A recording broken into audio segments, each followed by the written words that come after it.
frustrated by his complete lack of impact on the Weird game. Video too. Him Weird on the bench, video. yeah. Him say, the whole thing is LeBron. Vibe. We know what LeBron's doing. We know that D'Angelo Russell will make them a slightly better team than they were before. This keeps coming back. If Anthony Davis, has to be healthy, but point one is he needs to play well. Mm-hmm. And he's healthy right now, and he's had some good nights, and he's had a bad night just a couple of nights ago. It still runs through AD. I think you could say that. I think you say that with a few teams, but AD is the obvious one because of his in and out of the lineup. And then when you're in the lineup, you're still 3 games below 500 with him there, right? And that's the one that kind of throws me off the most. All right, put it to the side. You are right. And listen, that's not when I heard Darvin Ham saying that. Nothing went crazy to me. It's not like when I heard Darvin Ham say everything's going to run through Anthony Davis. If he's not good, if he's not great, if he's not this, then we don't go anywhere. I think that part. I don't know if that was for us or if that was for Anthony Davis. I don't know if that was, yes. Hey, let me talk in front of this microphone and let me tell everybody. Because it wasn't just a casual one, too. He was very passionate about it. I don't know how much of that was for Anthony Davis. And on that front, at least for me, I don't think that's a surprise. I don't think it's a shock. It's just the Lakers are... It's neither a surprise nor a shock, but it's also 100% true. The Lakers are one team out of all these squads in the Western Conference right now. And if you want to put tiers, they're sitting in 13th. They're in that bottom tier of however you want to look at it. And they got, you could say 27 games to figure it out, but a lot less than 28? that. It could be 28. Might have added a game. Lakers are the only Could be team 28. to play 83 games in NBA history. I agree with you. Where they are right now, they're obviously in the bottom tier in the Western Conference. But my question and concern is that even at their best, their very, very best, AD healthy, performing at a high level, are they still on a level with those other teams? Are they still on Phoenix's level? Are they on Dallas's level with Luka and Kyrie potentially? Are they on a level with Jokic and the Nuggets? The Jokic, that's a weird team because he might win a third consecutive MVP, and I don't know if anybody's really sweating him all that much in a 7-game series. In a weird way, Lakers always play well against Denver. It's a weird dynamic, but even with the Lakers at their optimistic best, I still think that they're a cut below that top group of Western Conference teams, and that's the part that's really scary. But here's the thing, Trav. I think the only way they got into that upper threshold is if the Brooklyn Nets decided we're going to trade Kyrie to the Lakers. Yeah, right? So I don't think there Kevin was Durant, which they did. I mean, they didn't have the chips. No, they didn't have the assets. And by the way, look, maybe I'm wrong on this. Maybe I'm not. I do think there are some teams that, I wouldn't be shocked if Joe Tsai just didn't want to deal with the Lakers. I don't want KD to go to the Lakers up. That stuff could. People say it doesn't happen. I think there's a little bit of that happens. I was talking with somebody who is as plugged in as anybody else in that universe, and they insist that's not what happened, and I just don't believe it. And it could be one of those things where, Trav, you just want it to be true, so you're going to refuse to believe it, which is one of my moves. I get that. Well, but I really, truly believe, because the Kevin Durant is in Phoenix, and granted, what did they give up? 4 first-rounders, a pick swap, Cam Johnson, Jay Mikal Crowder, Bridges. Cam Johnson, and Mikal Bridges. That's a lot. Yeah. Okay, that's a ton. The Lakers good players, too. Don't have that. But he also landed in the place that he wanted to land, right? That Kevin Durant is a Phoenix Sun, which is his preference. Kyrie Irving's preference was to be a Los Angeles Laker, and he's not. Well, this actually goes more against your guy that told you that stuff doesn't happen.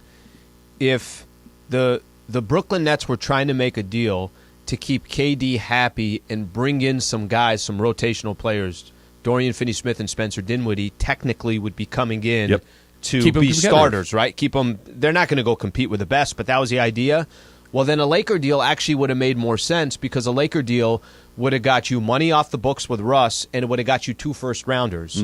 Now that KD is gone, didn't you want to take those 4 first-rounders plus 2 more first-rounds? Now you have 6 first-rounders. If you're going to actually rebuild, I think the Laker deal today makes a little bit more sense. It didn't make sense before KD left. Yeah, I don't think that they knew that both of these things were going to happen. One may have led to the other. Right, that you made one deal thinking you're going to placate Kevin Durant, and you didn't, and now it's like, okay, we got to make But if you're in one. that type of communication with KD to where he wants to leave, aren't you saying, hey, KD, what do you think of this deal? If we trade him to Dallas, we're getting these guys back. You're doing the thing.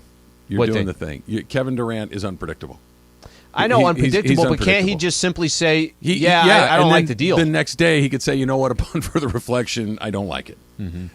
That's what I mean. That when it comes to certain guys, and Kevin Durant's not on Kyrie's level, but Kevin Durant has gone from I'm putting together a super team to I like these teams to I'm tying to Kyrie to I want to trade to. Well, remember, he requested a trade in the offseason. That's what too. I'm saying. Yeah. He's been all over the map. So when a guy is, not just going from the, small changes in opinion in the middle, he's going from one pole to the next. Yeah.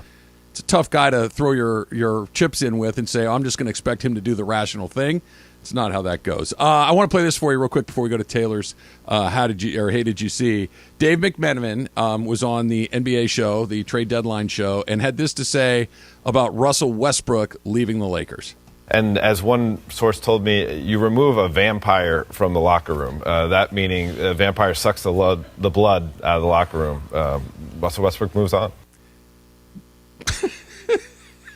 I think that falls more along what I was saying. Sometimes a subtraction is as much as important as an addition. Two things are happening here. Number one is that you've been around, we've all been around. Everybody that's worked in a place with more than just a couple of people, sometimes somebody comes into your orbit that is super negative and hard to be around, and they just bring the energy of the room to a totally different place, right? Just their mere presence, even if they're not doing their deal in any given moment, their presence is, be careful, that guy might go off. It changes the entire chemistry of a situation. Removing that person, the situation, like we were just talking about, a little bit more predictable. You know what you're going to get from LeBron on a day-to-day basis. You know what you're going to get from Pat Bev on a day-to-day. You just kind of know with Russ, it's going to, I don't know. That's number one. Number two is, though, I think we may be putting a little bit too much in the magical removal of Russell Westbrook and all of a sudden this team blossoming into the best version of itself. But do you think people are – I'm not sold on that theory, that just because Russ is gone, watch out, everybody's going to thrive. Right. I'm not as sold. I would even lean a little bit towards it was so easy for the last year and a half to point everything at Russ, which was unfair. There's roster construction. There's a lot more that goes into it. There's health. I'm not assuming that because Russ is gone, everything's going to change. The clouds will part, and all of a sudden it's a beautiful sunny day. But I do think that subtraction is important for the Lakers. It could be a beautiful sunny day because he's gone, but you could still have a bad team. That's the part that's like both things can be true at the same time. Hey, did you see with Fiddle Master Taylor Smith? Coming up next, it's Trav and Slee, 7. Hey, Laker fans, John Ireland here. Have you downloaded the new ESPN LA app? You got to get this thing. It's great. You can get Travis and Sliwa, Mason and Ireland, Sedano and Cap, and all of our Lakers talk with Slee right in the palm of your hand. You're just one tap away from everything Lakers. You could even win Lakers tickets. React to the Lakers on ESPN LA app. Download the new ESPN LA app in the App Store or on Google Play.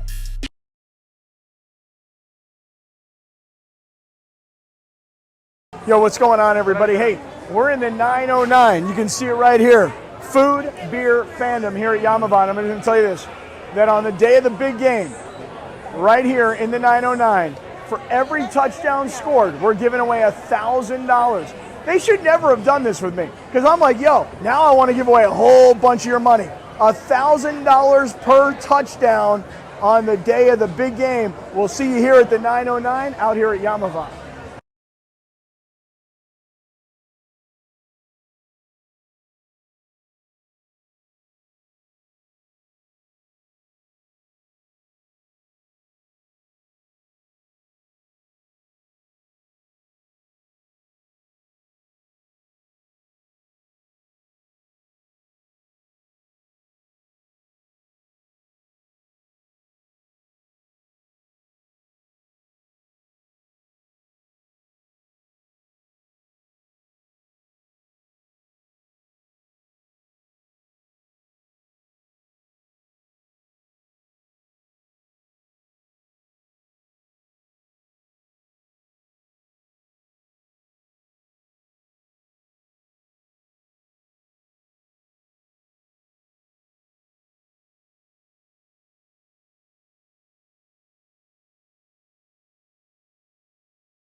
Travis and Sliwa, and it's time for the segment we do around this time, 10:40 a.m. on Tuesdays and Thursdays. Hey, did you see that sky today? Did you guys see that?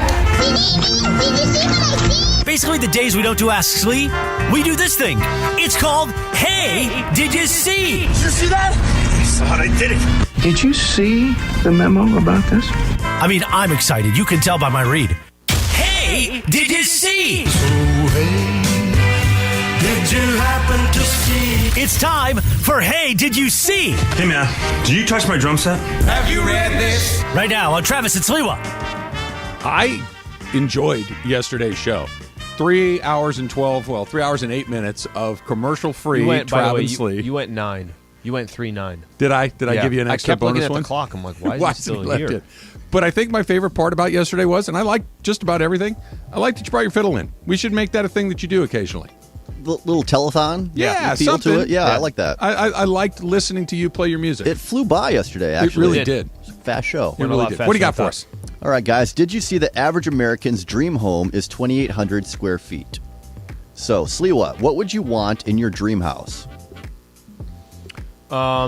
All right. Are we talking just inside, or can I start on the outside? Anything you want, man. All right. If I go outside, every time I go by a home and they have like a full basketball court and they have the tennis. Oh yeah, that's nice. I'm like, yeah, that seems pretty good. / pickleball. Wealth.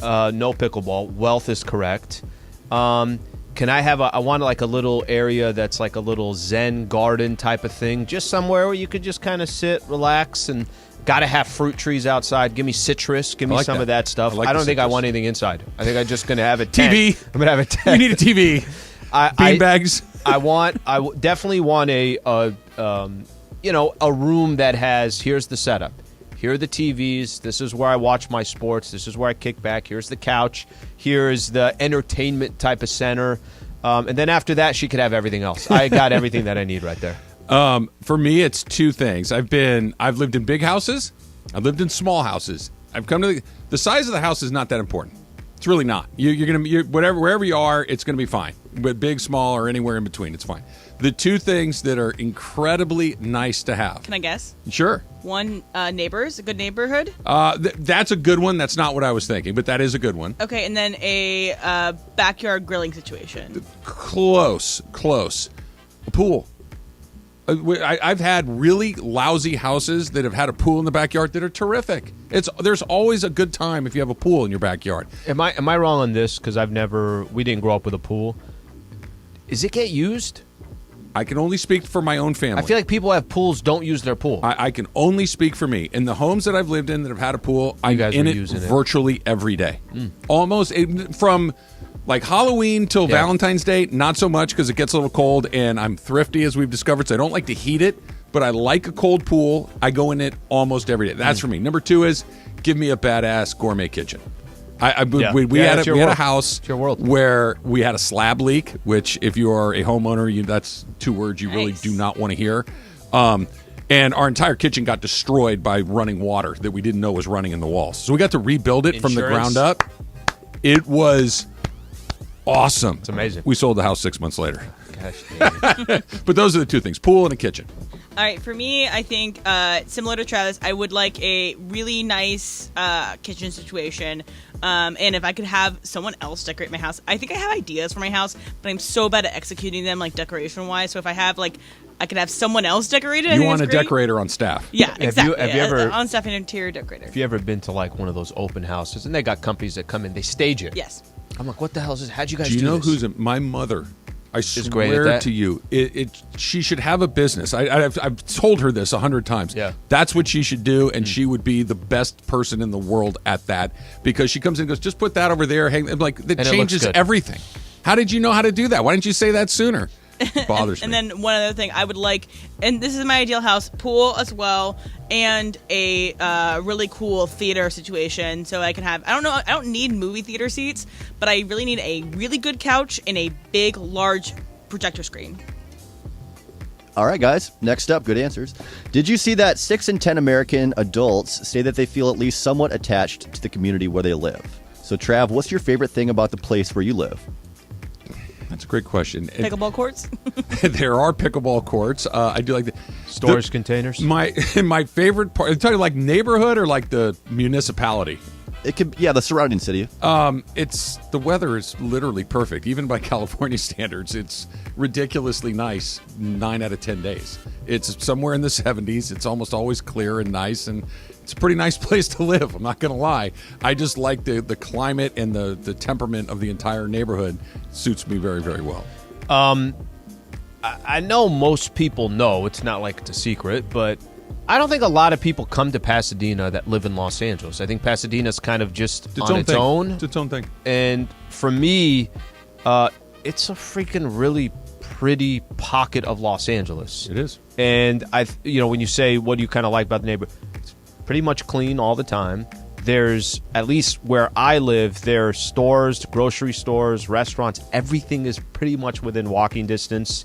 That is a big part of what I like about it. All right, so I think my favorite thing about the place that I live is that I have a bomb taco stand that is in walking distance, and it's literally like up a block to the left, and it smells amazing. You can smell it in your house? If you open your front door, you can. If I'm inside my house, I can't smell 900 pounds. Well, I can't do that. But I can't do that. It's nice because it's good drunk food because we're out late, or if we're drinking in the house, we can go and get it. It's good it's good leftover. It's an amazing stand and love going there. So she gets out in the front door in the morning. She smells the fresh air and she goes, "Oh, is that carnitas?" Carne asada. By the way, I'd like to change my answer. I just thought of something that I love.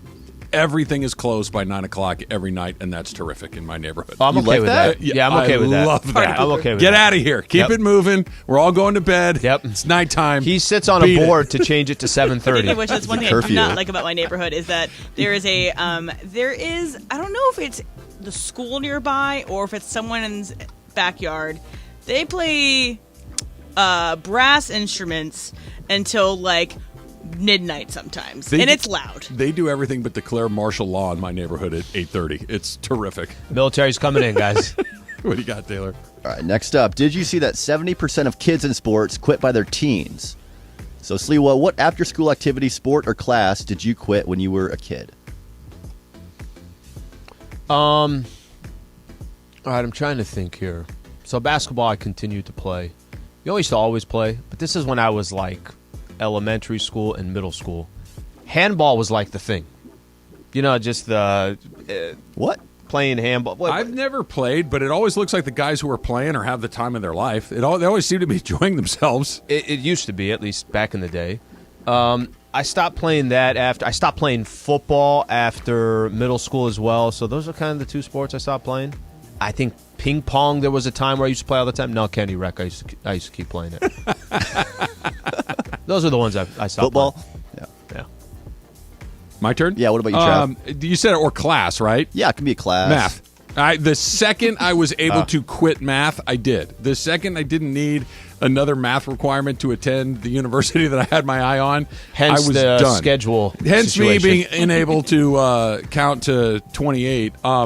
The second that math was more letters than numbers, bye. I'll see you later. That was it for me. Mine was I stopped playing basketball because I would always foul out. I would always foul out in every game. I would always try to bear hug from behind and get the ball from behind somebody. I was not built for basketball. Honestly, that's on your coach, because if you got 3 fouls in the first half, he should have took you out. I'm just kidding. Right, exactly. You gotta pace me. All right, so we got a whole bunch of trades that are going down, new ones, teams that are in the mix. Nuggets making more deals, the Warriors making some deals as well. We'll get you all caught up. It's coming up next. It's Trav and Slee, 710 ESPN. Yo, what's going on, everybody? Hey, we're in the 909. You can see it right here. Food, beer, fandom here at Yamaban. I'm going to tell you this, that on the day of the big game, right here in the 909, for every touchdown scored, we're giving away $1,000. They should never have done this with me, because I'm like, yo, now I want to give away a whole bunch of your money. $1,000 per touchdown on the day of the big game. We'll see you here at the 909 out here at Yamavan.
It is the show that begins 9 hours of LA sports talk all day long. Each weekday, 10 a.m. to 1 p.m. This is Travis and Sliwa on 710 ESPN. NBA trade deadline is almost exactly 1 hour from right now, so we've seen a lot of action up until this point. The biggest, of course, at least in the last 24 hours or so, Kevin Durant is on his way to Phoenix. They send out basically every pick they have from now until the end of time, a pick swap, a couple other players as well, including not Malik Beasley, Jay Crowder, Mikal Bridges. That's who I was trying to think of. And Cam Johnson. More going down as well. So these are all tweets according to Adrian Wojnarowski, who writes, the Warriors are sending James Wiseman. He is going to the Pistons for Saddiq Bey. Bey will then go to Atlanta in a multiple-team trade. The Hawks are sending 5 second-round picks to the Warriors. So the Warriors have 5 second-rounders. That is the Warrior-Atlanta Piston trade. There is also a Nuggets trade. Help me out with this, Slee. The Nuggets are trading Bones Highland to the Clippers. The Clippers will send the Nuggets 24 and 25 second-round picks. So Bone Highlands to the Clippers for some picks. A lot going on here. What are we now? We're under an hour from the trade deadline ending.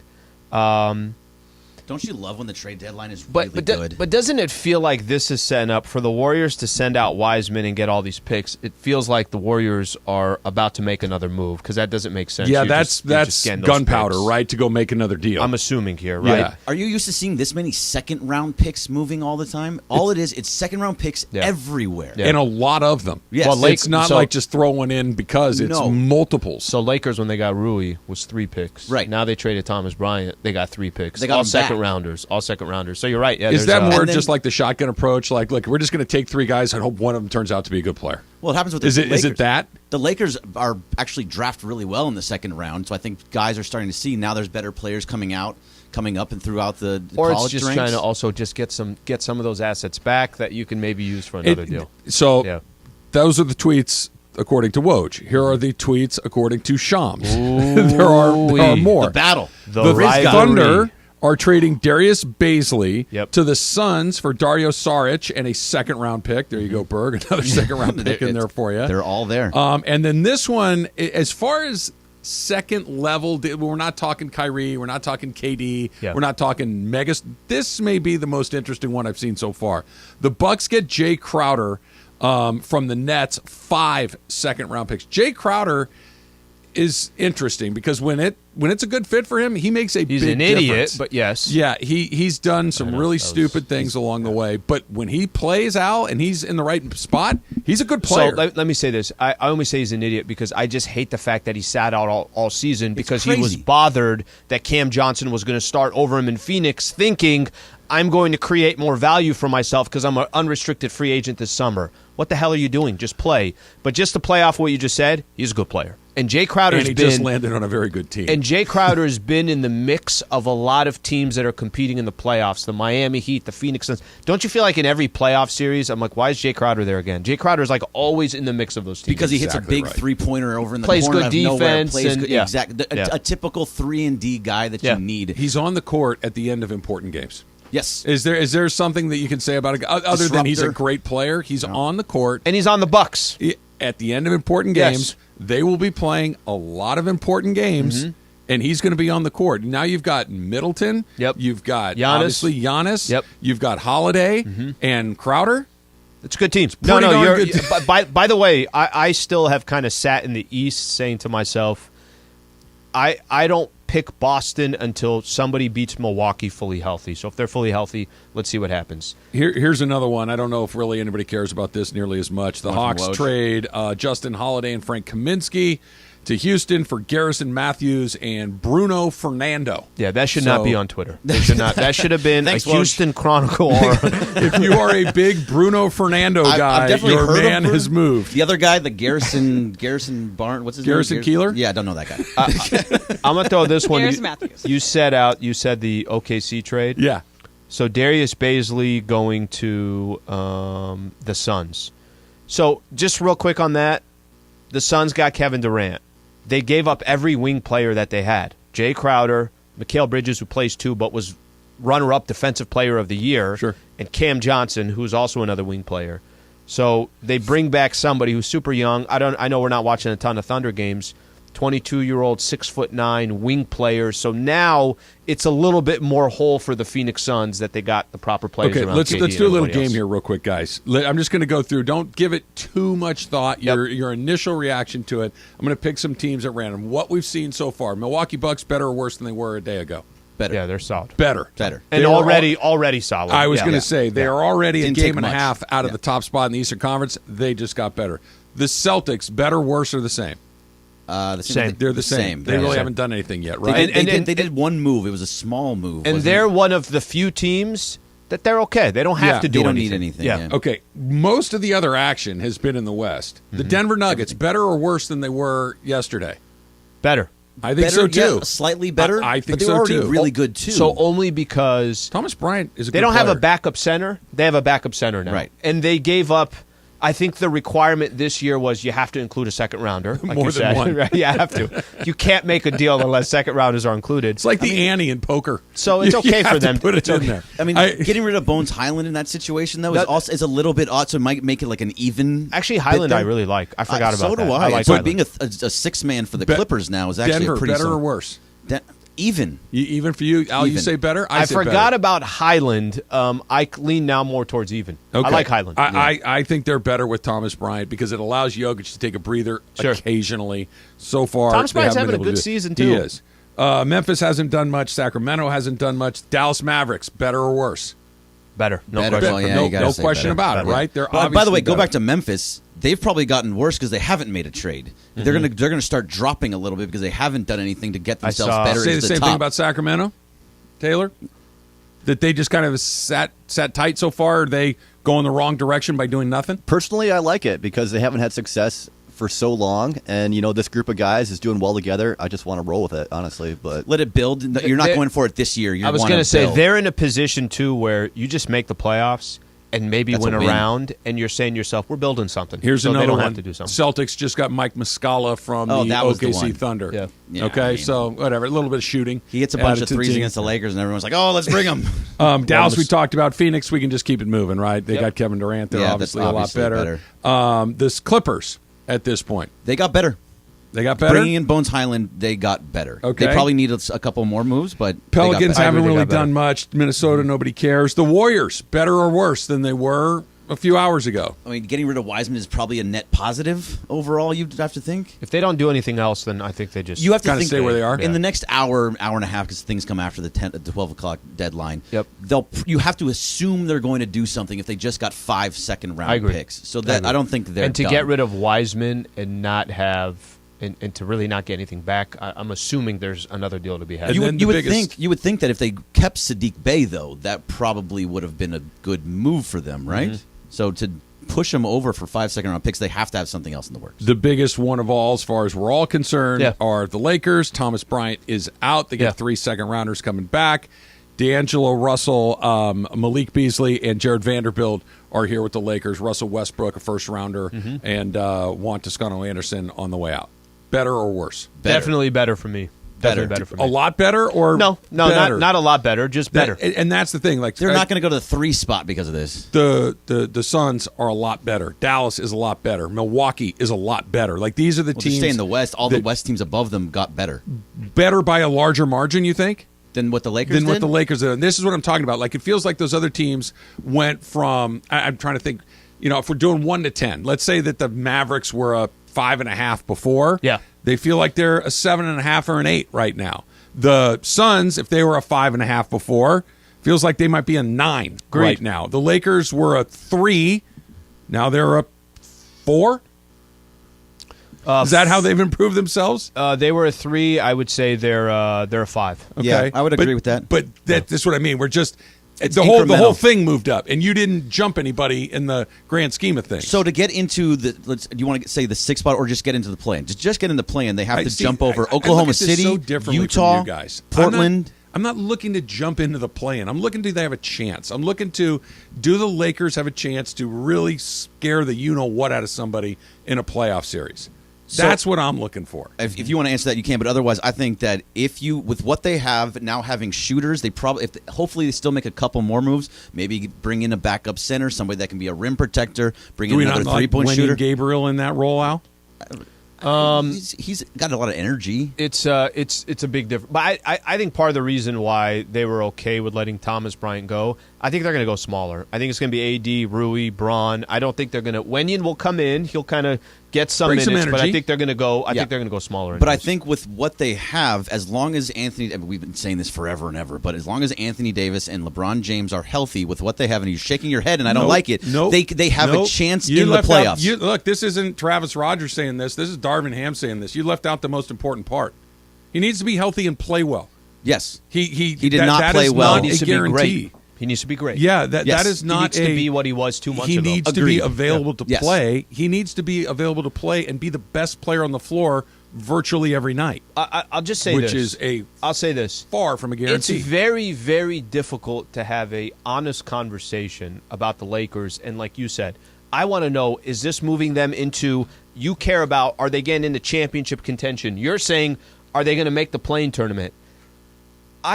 I don't know what I watch every night. I don't know what's going to be there. So I can't have an honest conversation and say, oh, this trade is going to put them there. They're not getting in the top six. I don't think they're getting in the top six. Why are we even they're entertaining the idea that Anthony Davis is going to be impactful? Because you have to believe that he's going to be impactful because why what do I he have did. To believe in because what he did in November and December, and if that's the guy, I mean, we have to, as Laker fans, we have to think to ourselves, if this is what we have on the floor when it gets to the playoffs, that is a dangerous, dangerous team that people are not going to want to see. Like I understand you're shaking your head, but wait, what's your argument? Your argument is he's not going to be there? No, my argument is I have no idea, so I'm not going to count on it. Mm-hmm. I'm not going to count on the thing that never comes in. Why would I say if the thing that never happens? Wait, what are you talking about? What do you mean never happens? It's been 2 years since he's been an impactful player. I know, but let's just even use when Anthony Davis 2 months ago was for a 30-day. Lasted 2 weeks. You're right, but that's what gives people some faith. But that's what gives people some faith. Why is the 2 weeks the faith and not the 2 years? But what about this? This is insanity. Kevin Durant's the same way. But then I go back to what we just said. Then you're just not confident he's going to be in the lineup. He's not confident. Kevin Durant plays well when he plays. When Kevin Durant plays, he's out just as much, if not more, than AD. But when he's there, he's Kevin Durant. Durant. One of the top 2 players in the world. Wasn't Anthony Davis supposed to be that? He is supposed to Wasn't be that. Anthony And he Davis looked supposed like to be it when he was the healthy. Equivalent of that? Just so I understand it, is your position you just don't have any faith that AD is going to be the player that he's supposed to be? I have no correct? idea what I'm getting from that guy, and he has proven that counting on him is a fool's errand. And I'm not going to do it. But I don't think there's really. I don't think there's. Maybe there are a lot of Laker fans that feel this way. I don't think anybody's really walking into right now saying, "Watch out for Anthony Davis." I think they're hoping it happens. Yes. I don't think anybody's depending on it to happen. We'll take some phone calls when we come up in a little bit. We'll get your thoughts on this. Plus, there are more deals. Clippers just made a deal as well. That's coming up next. It's Trav and Slee.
Can't tell your players without a scorecard. Get your scorecard here.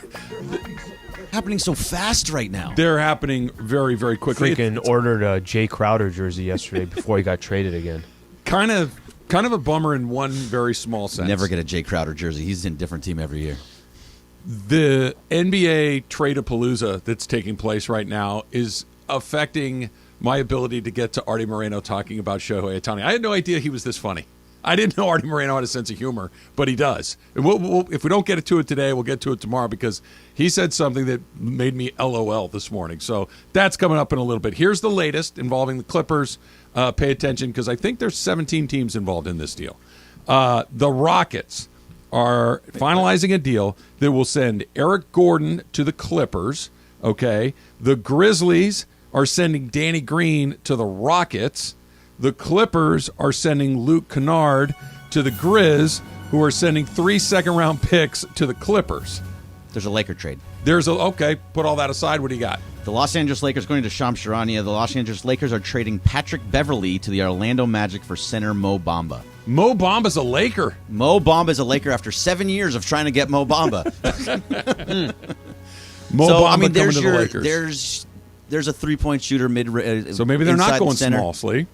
They needed a backup center, or they needed. I guess will he start? No, Mo Bamba, I don't think he'll start. Yeah. I think they'll still use AD unless AD, AD who has always asked wants to be in the plenty floor. of time to have a center there. So if you can't, if Mo Bamba comes off the bench, it makes sense. But if he starts, you have to move Rui down. So real quick on this really Pat big. Bev, this kind of falls back to you have so many guards. How are you going to use all these guards? Pat Bev's an expiring contract, so it's kind of get something now, or he's going to probably walk away at the end of the season. The Pat Bev experiment is over, and just remember, the Pat Bev was underwhelming. Was Taylor Horton Tucker as well, another young player, another young piece that they had. I'm with you. I thought it was underwhelming. I've had people tell me in post games, either side. Why is Pat Bev playing so much? Why Man, doesn't I love he play when more? Pat Bev. Yeah, this. Yeah. I'm like, no, I'm the Patrick neutral on Beverly this one. experience was a net. It wasn't a failure, but it was not successful. It wasn't great. It was but not successful. The one thing that I liked about Pat Bev was just that he's such a disruptor, and he gets into your face, and he's just a guy that. That's fine. He's also a guy that's going to talk over LeBron when you need it. That I don't disagree with, and I think that can be valuable. The problem is a disruptor, somebody that's going to challenge authority. Also got to be really skilled. You hate him. You hate him on the other team. You love him on your team. It's not only that. I didn't love him on this team because the Lakers aren't good. Well, you need somebody to kind of be the sand in the gears when you are a good team and you're looking to get the other guys. But like if the Lakers were really good, and his role was to go drive Kevin Durant bananas in the postseason, I like him in that role. I don't like him in a role where I need him to play really well. Mm-hmm. And that's what the Lakers needed him to do, and he didn't. The Lakers are also sending second-round draft compensation with How many? Beverly. It doesn't say 7? the amount. Well, you know they have 5. There's a stipulation. So it's There's a a lot. stipulation there. What do you guys make of that other one, though? Eric Gordon to the Clips, Danny Green to the Rockets, Luke Kennard to the Grizzlies, and there's some picks moving around in there as well. So, for And me, John Wall, which is just funny. Oh, and that's right. John Wall also. Back to the You're right, Rockets. Em. Back to the Rockets. Goes to the Rockets ultimately, Yep. where he spent 2 years vacationing previously. He'll again get bought out probably and either end up with a different team or not go anywhere. I think the Clippers are one of the most confusing teams to me. They really are. Last night was a perfect example. They're playing the Dallas Mavericks. They got all their guys. There's some games you watch the Clippers, you're like, wow, so really they got incredible amount of talent. And then they blow a 14-point lead in the fourth quarter. Not yesterday, but just in general. And you're kind of standing there. I don't know what the hell this team is. I think they're just moving pieces. Berg and I were talking about this. They got a lot of good role players on that team. And I think they're just moving pieces to see if it changes. What's going to make better? Listen, Gordon has been in the league for a long time. Good three-point shooter. He's a good three-point shooter. He's a veteran. Maybe they value that more. And Luke Kennard to Memphis, probably a good little pickup for them as well. I think that actually, you were talking about earlier, which team is getting better? I think Luke Kennard to Memphis actually makes Memphis go up a little bit. You're adding another three-point shooter. You're adding a good player. It's one second-round pick for Mo Bamba along with Patrick Beverly. I think this makes them better. Okay, fine. I think there's been 3 trades so far that impact who's going to win a championship this year. That's what's interesting to me. The Lakers might not be in 13th place anymore, far less interesting to me because there's a lot of teams that got much better than the Lakers got better, but not as much as the KD trade matters. The Jay Crowder trade matters. and the Kyrie Irving trade matters. I think those are the three to me that the Bucks were already very good. They're better right now. The Mavericks were super interesting because they have Luka, and now they got Luka and Kyrie. That's very interesting. And then KD to the Suns. Yeah, those three teams, those are in a separate. All of these others are little brothers slapping each other and trading pieces. So, Slee, and you probably know better, but this is, with the Lakers, what they've done, with the moves that they have made, they are better than what they were just yesterday. And to the point where they were in every single game until the end of the game, whether they were bad in the last couple minutes, the last minute, whatever it happened to be. They're now better than they were before. They can win those games now because of guys, and I know you don't like AD that much anymore, but LeBron and AD together with these new pieces, you're having a little bit more height, you're having better three-point shooting. That's what LeBron needs, is a couple three-point shooters. You have those guys now. So, I think you're going to be more in games than you were even before. Do you remember when the Cavs, we were going through a trade deadline, and this was a Bron Cavs team, and right before the trade deadline, they literally traded 6 or 7 guys. I can't remember all the exact Wade, pieces. his best One of them friend. was Dwayne Wade. It was like, okay, this ain't working. Just completely reset, start over. Usually if you do that and you're that active, it's because what you have is not working. So I'm going to use that as an example of the Lakers. I like this roster better than 24 hours ago. Absolutely. But I've also watched the Lakers this year where they play good against some good teams, and then they also they lose to the Pelicans, who had lost 10 in a row and give up 131. They lose to the Thunder 133. I don't want to make any more excuses for the Lakers. I don't know what's going to come laid out over the final 27 games. I'll take my chances with this roster over the roster from 24 hours ago. But they also have not and I'm talking about the stars too. LeBron, Anthony Davis. Nobody has really shown this year that, just watch out when we're all healthy, because they've also had games where they are healthy and they're still 3 games below 500. So I'll say that again. I take my chances with this roster over the roster 24 hours ago. But can we see if there's any really difference or change before saying that, watch out, Lakers are going to be a top 6 team? That I have a very difficult time doing that. Sure, totally agree with that. But at the same time, you are now, it's a better defensive team than what you have. So you're talking about the 131 to the Pelicans, 133 to the Thunder. Jared Vanderbilt is a good defender. Mo Bamba averages over a block a game, or 1 block a game, whatever it happens to be. So that's a better defender, a better rim protector that they needed. Now you have the 3-point shooting. If you're going to be better defensively with an Darvin Ham system, let's see it. And you're not going to get these Darvin Ham 3-yard lineups anymore. Let's see it. Yes, right? Like that's the one thing I would say. I have positivity towards it. Which you should, because they are better than they were yesterday. And now let's see what they do. Apparently the Lakers are still talking to Bojan Bogdanovic and the that's Pistons. Different. I mean, it's not. How did they make different. that contract work? Because the Pat Bev contract and Lonnie Walker was supposed to be the contracts to make that work. But okay. Let's go to Downey and Jason. Jason, you're on with Trav and Slee. What's up, Jay? So before I get to the big trade they made last night, I was advocating for Mo Bamba to be signed as a free agent for the simple fact that we can call the pick and roll between him and LeBron La Bamba, and now that dream is alive. Good enough. That's pretty strong. That's good enough. To be honest with you, that should have been your final point, and then you kind of leave on top with that one. But what else you got? So I really liked the trade that they made last night, aside from getting Russell off the team, because I kind of dig that Beasley and Vanderbilt they still got some years on the contracts. And I'll admit, I wanted Kyrie. I wanted him to throw everything for Kyrie, but I'm now officially on Trav's side. We kept saying, we can't do this trade. We can't make for this because we need cap space. We need cap space. We need cap space. And yet they don't do nothing with it. So I'm glad that they're finally building a team. If they last, we're gonna have guys that's actually been playing with LeBron for more than 1 year, which is a plus. So instead of going after one big fish, which shot us in the foot with Russ, they can actually go after and sign other people. I know they traded for Rui so they can sign him long term. I'm with it. Let's spend this money to get some solid players instead of just one big fish. Have a great day, guys. Appreciate you calling in. Thanks, Jay. I will say this. They did do that, and they have kind of built a team. The moment, if they got an opportunity this offseason to go big game hunting, they would do it in a heartbeat. Of course they would. It's how you win in the NBA. Yeah. You need really good players, guys, right? And then you need supporting cast. But if the headliners aren't right, the movie stinks. This is the NBA. We don't do ensembles in the NBA.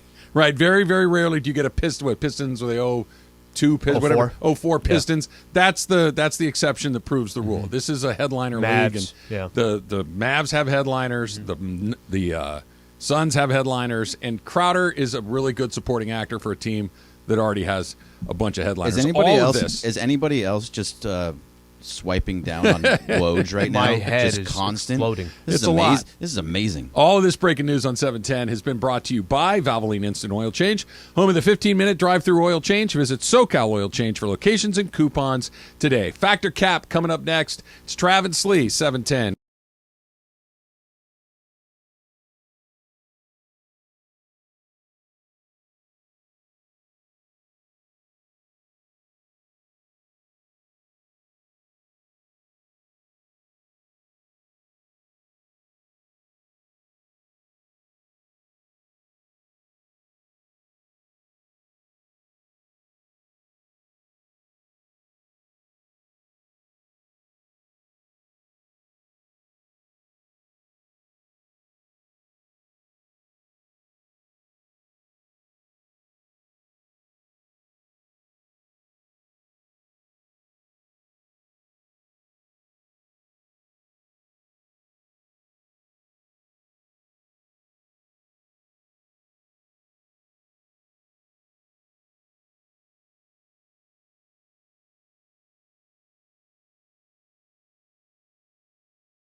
Cap. Oh, that's cap. That's so cap, Dad. Everything I've said is a cap, but I'm going to go back. First of all, it's not a cap. It's No, it just is a cap. Welcome to Factor Cap. Hey guys, and don't worry if anything breaks, we will announce it during Factor Cap. Just letting you know we're looking at Woj and Shams the same time as you guys are. And I'd also like to say that I clarify my trade value is about 4 second-round picks right now. So anybody who's available, hit me up. Okay. All right, so I'm sure Mason Island will trade you for less than that. So you can come to me. I'll go there, and I'm a give second rounder, and they buy me out. Oh, okay. Yeah, just have them go. Right. Just have them go. So Andy Reid said he was asked what a good cheeseburger is to him yesterday. So he said it's got to have a good bun. Let's start with that. Fresh meat, probably from Meat District. Thank you, and then Emily. you put anything other than mustard on it, and you're good. And I'll eat it. So you agree with this food take from Andy Reid, Travis, Factor Cap? No, I think a burger needs a little bit of mustard. I like a good mustard on my burger. Sometimes if you really kind of want to go down and dirty and just really simple, tangy, add a little zing to it, just onion, pickle, and mustard as your only 3 things on it. Great burger. It's not the only type of burger that I'll have, but that every once in a while, pickle, raw onion, and a little yellow mustard, just like old school French's mustard. That is a fantastic burger. So while Andy Reid has done his market research, I believe him that he knows what he likes. I'm going to push back on that one. All right, Berg? I need mustard on my burger. Yeah. You're right, Travis. It needs to have it on there. Yeah, pickles, mustard, ketchup. Gotta have onions. Gotta have onions, tomato, lettuce. Yeah, I need all that. I need the mustard. It adds to it. Cap for me. If there's no mustard on it, I got no problem. If there's mustard on it, cool. I'll enjoy the burger. But if it's not there, the world's not going to end. I got a feeling, Berg, the way you answered that, you're not having the burger. All right, you want mustard on there, or you don't want it. I'm eating the burger either way. Taylor? I say fact, but it needs spicy mustard or honey mustard, not just plain old Jane. Honey mustard on a burger? It's great on a burger. Yeah, absolutely. Not a huge fan. Give me the yellow mustard. I'm good with the yellow. For me, I personally don't like mustard ketchup on my burger. I mean, I will eat it, but at a restaurant or something, or at a fast food joint, I don't really like it.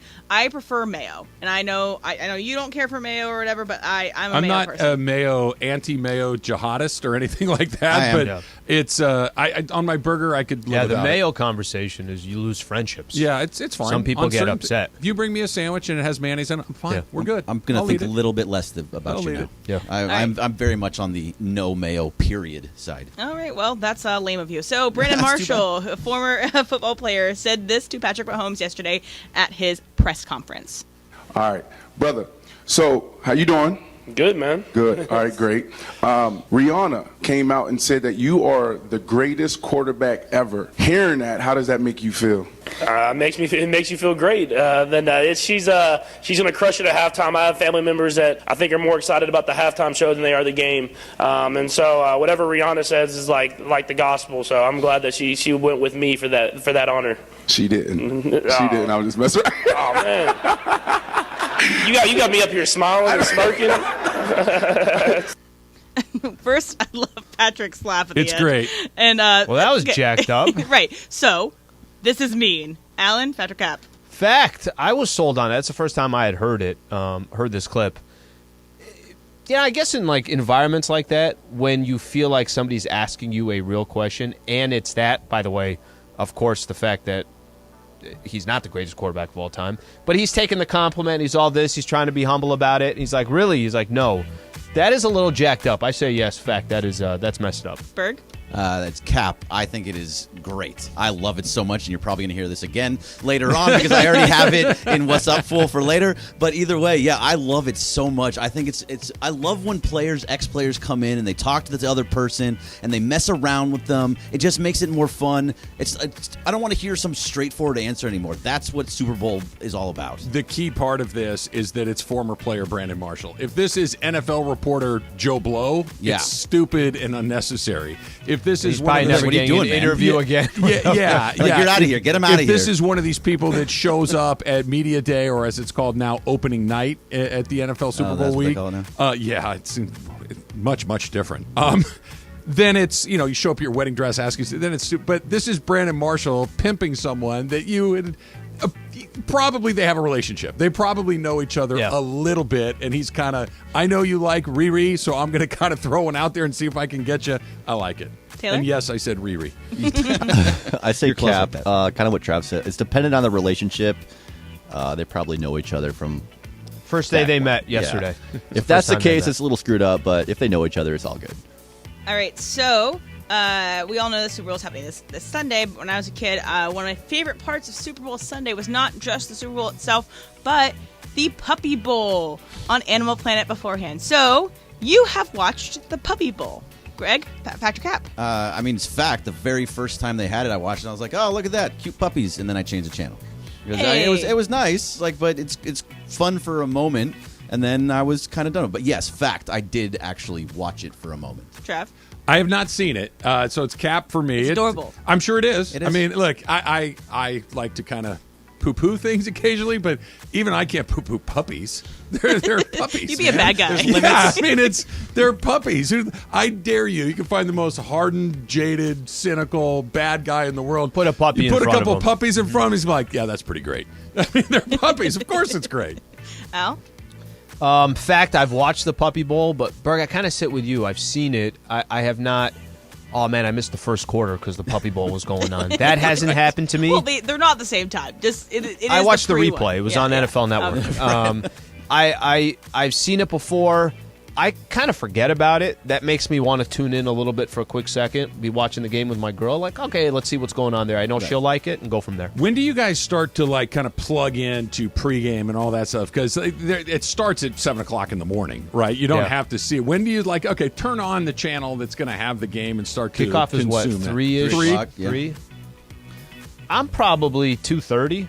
I'm not really going kind of before that. So I mean, I turn it on, and then just leave it, right? So if I'm watching it at home, I'll turn it on and it's just on.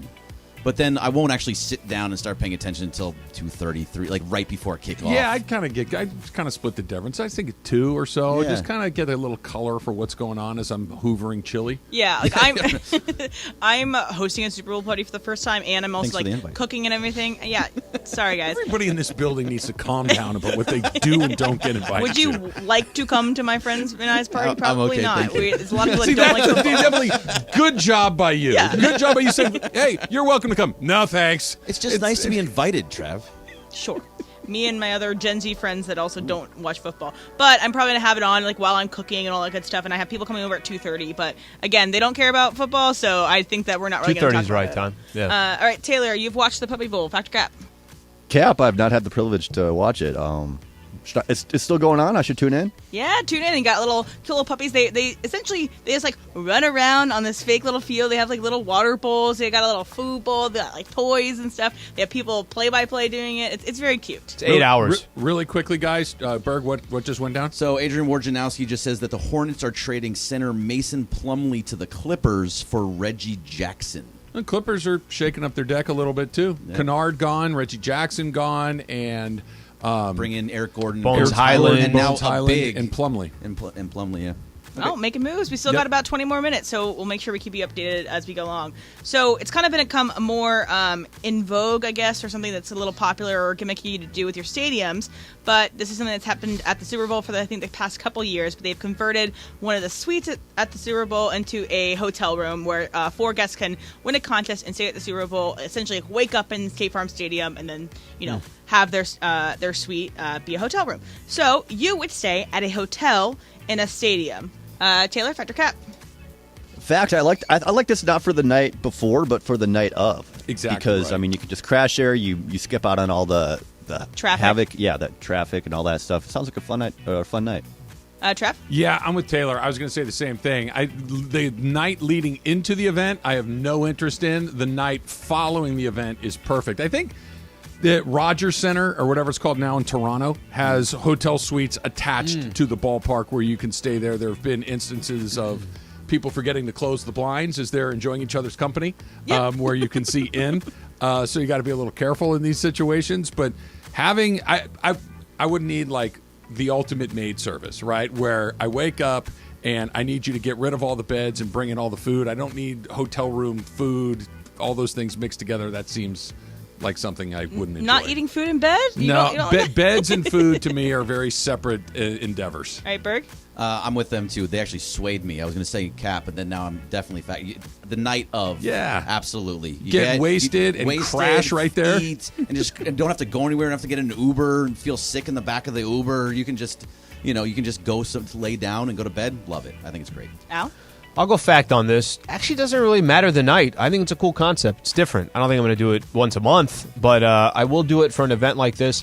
I also want to be the one that gets out at 7 in the morning and just walking around the stadium with a cup of coffee and some slippers. And a robe. This is going to be a really good game. And there's nobody there. They're just setting up for the stage.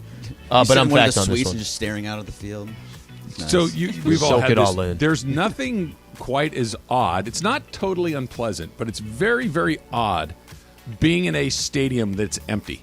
Yeah. Right? That it's there's just something a little unsettling about that. When I get to SoFi to do pregame, it's 5-6 hours before kickoff, and it's just I don't know if I want to wake up in that environment with the guy cutting the grass. It just seems a little different. You don't like the smell of the grass? I walk barefoot on the grass. Down there, sure. A little bit different. A little bit different. Are we done, Em? Yeah, we're done. You sure? If you got one more, let's I do don't one know. more. Okay, I have a one little more. hesitation there. I bullied you a little bit. My bad. The most awkward time is when you're waiting for the Zoom meeting to start, and it's just you and the Zoom host waiting and having awkward small talk over a computer screen. When did Travis, that happen to you? Because it happens I feel like a this million is times. something that happened to you recently. I feel like this is the jump. No, because I think it's one of those things, especially if me and the Zoom host don't know one another, we're not required to communicate. I can just kind of stare at my phone. I don't have to engage in that situation. If we're sitting in the same room, now I got to make some small talk with you. But over Zoom, it's kind of the social niceties of the whole thing. Turn off your screen, turn off the camera. Nah, I just stare at my phone, maybe turn my back to the camera more than anything else. But yeah, I'm okay with it. Greg? I think it's Cap. You get to talk to the person at that point, so I actually don't mind it. Small talk. It is awkward small talk, but sometimes it's fun to do. I think you can just have a regular conversations. Like I've had plenty of these, because I'm always early to everything, so I'm usually 5 minutes before the Zoom even starts for whatever reason. And I don't know, whenever they come on, you just talk a little bit. I like it. Al? Cap, what's more awkward for me is when I'm the only one there. And we're Agreed. waiting, so I'm just staring at myself, waiting for somebody else to come. I'm like, all right, well, I'll just hang out here in the lobby by myself. But it's not too weird for me. I think that's one of the other thing. You can mute yourself, you can turn off the video, so Taylor? not awkward. Fact, yeah. I think the moment before is actually better because it's just you, and that means you showed up on time. Yeah. Very true. I respect Start talking the man to yourself. with punctuality. What's going on? Lots of deals still going down in the NBA. The Lakers have made not one, not two, but 3 separate deals. Where does it leave them? It's all coming up next. It's Trav and Slee, plus your phone calls. Yo, what's going on, everybody? Hey, we're in the 909. You can see it right here. Food, beer, fandom here at Yamabon. I'm going to tell you this, that on the day of the big game, right here in the 909, for every touchdown scored, we're giving away $1,000. They should never have done this with me because I'm like, yo, now I want to give away a whole bunch of your money. $1,000 per touchdown on the day of the big game. We'll see you here at the 909 out here at Yamavon.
So this reminds me of college in 2018 because this was like the song of the time because it's Mo Bamba.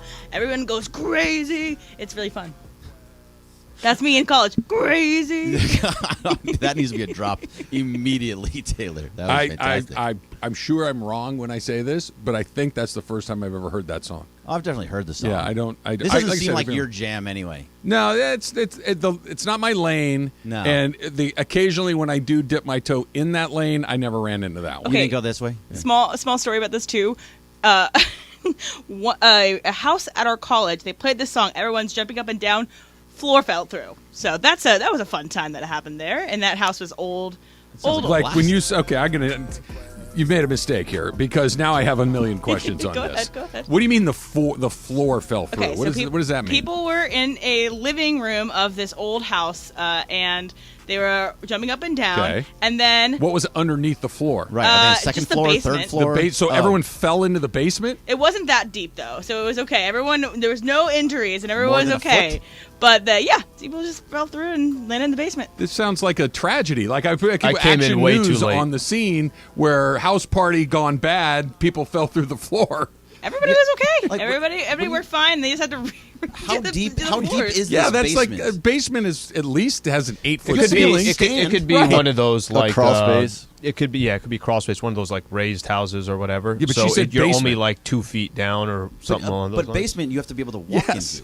Well, maybe it was a crawl space. It wasn't that Okay. deep, so that's my memory of Crawl it. It wasn't space. that deep. They were on the 5th floor. That's why I have questions. I need to know if everybody walked away from that one. Trade deadline, 11 minutes from right now. The big deals, obviously Kyrie a couple of days ago. Kevin Durant, was it late last night, early this morning? Late last night. Probably around there. 9:30, 10 o'clock last night. Kevin Durant to the Suns. The Bucks have acquired Jay Crowder after guys have moved all over the place. And then the Lakers, of course, have made 3 deals. D'Angelo Russell is here along with Malik Beasley and Jared Vanderbilt. Russell Westbrook is out, plus a first-rounder in that deal. That Patrick Beverly was sent to Orlando for Mo Bamba in that deal. And then the last deal, Thomas Bryant was sent to the Denver Nuggets, and they get Devon Reed and 3 second-rounders back for that one. So the Lakers have a significantly different team. It's probably not going to happen tonight when they play the Bucks, but certainly by this weekend and beyond, they're going to look a lot different. Who do they Also play have another. for the I Bucks have tonight? I have a Woj bomb here, so it's 12 seconds ago. Woj bomb. I guess it's not a bomb. The Blazers are trading Gary Payton II to the Warriors for 5 second-round picks. Sources tell ESPN. It's not a bomb. Just putting it out there. 5 second-round picks. Gary more second-round Jr. picks. was on on the there. Warriors. Yeah, he was on their team. That was That's the 10 5 second-round picks now for second-rounders. Warriors, by the way. No, because they didn't the Warriors get They got 5 5. seconds, and now they're giving 5 away. Oh, for their 5. Okay, so they took So those I think- 5 I and think- moved them to the Blazers. I could be wrong. Yeah, that makes sense. Basically, how many players are in there in the NBA? About 400 something, 400 and change. Sounds about right. 318 were traded today. Seems like it, and 4 of them matter. That's kind of how I look at it. That there are a lot of guys moving around. Patrick Beverly from Mo Bamba, whatever. I mean, it's literally a giant whatever in my world. That makes them better. But so what? They're marginally better, and they're not a lot better. The D'Angelo Russell one is intriguing. I think more for what you said earlier in the show, Al, which Dave McMenamin kind of echoed on the NBA trade deadline show, just talking about getting Russ out of here. And as one source told me, you remove a vampire from the locker room. That meaning a vampire sucks the blood out of the locker room. Russell Westbrook moves on. I didn't exactly say it like that, but yes. Well, no, what you said was the subtraction is more important than the additions As that important. they got. Yeah.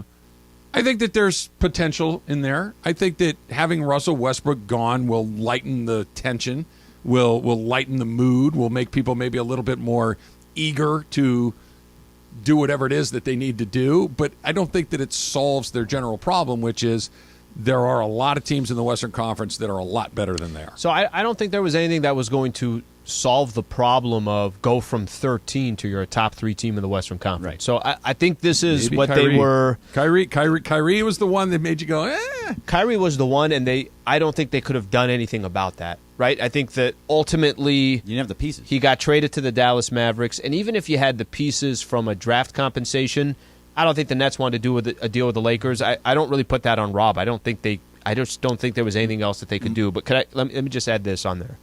There wasn't a move out there that's going to take them from 13 to 3. I think they made best with what they could under the circumstances. Obviously, this team has, you could look at, okay, too many guards. All right, do they have enough shooting? They addressed things that they needed. You got 27 games left. If that just puts them in a position where now they got a shot to go make the playoffs, then I think everybody then is saying, okay, LeBron, Anthony Davis, can they try to find lightning in a bottle? Most likely not, and that's the reality of it. But I think that's what these deals over the last 24 hours did for the Lakers. They're a better roster than they were 24 hours ago. Totally agree with all of that. Now, once they actually get into a 7-game series, you can feel like... How about just go freaking make the playoffs because they're still, 5 games below 500. Sure. It's like tough to think about that. Once they're actually in, I would hope that these moves make it so they can get in, and hopefully even up to the 6. Like you said, it's iffy to still get there. Once they get in, you feel like there's a possibility if LeBron and AD are healthy. I know the whole if, blah, blah, blah. But if they're healthy and they're playing well, they can beat any team in the West and move forward. So, I mean, it's just it gives them a better opportunity, not just for now. It gives them for next year if they want to trade all of these guys in the offseason. A couple of them under contract. That conversation is far more interesting to me than anything else we've talked about. The conversation about are they better set up for next season and beyond for doing what they've done today, I'm here for that. That's an interesting part. What they've done today and their chances this season, I couldn't be yawning any harder. It's fine. I don't hate it. It's not like this is not me saying what I said with Russell Westbrook. I'll be like, guys, this is a huge mistake. I'm not saying that. I'm just saying that this is kind of the same team. But they're a little bit better set up for what's coming next season and maybe even the season beyond that, which, fine, that's good. I can't mentally say what you said because mentally saying what you said means they're going to make up a lot of ground in the Western Conference, and then they're also going to do something that they haven't shown here over this, let's say, last couple-year window where they actually can go compete in the West.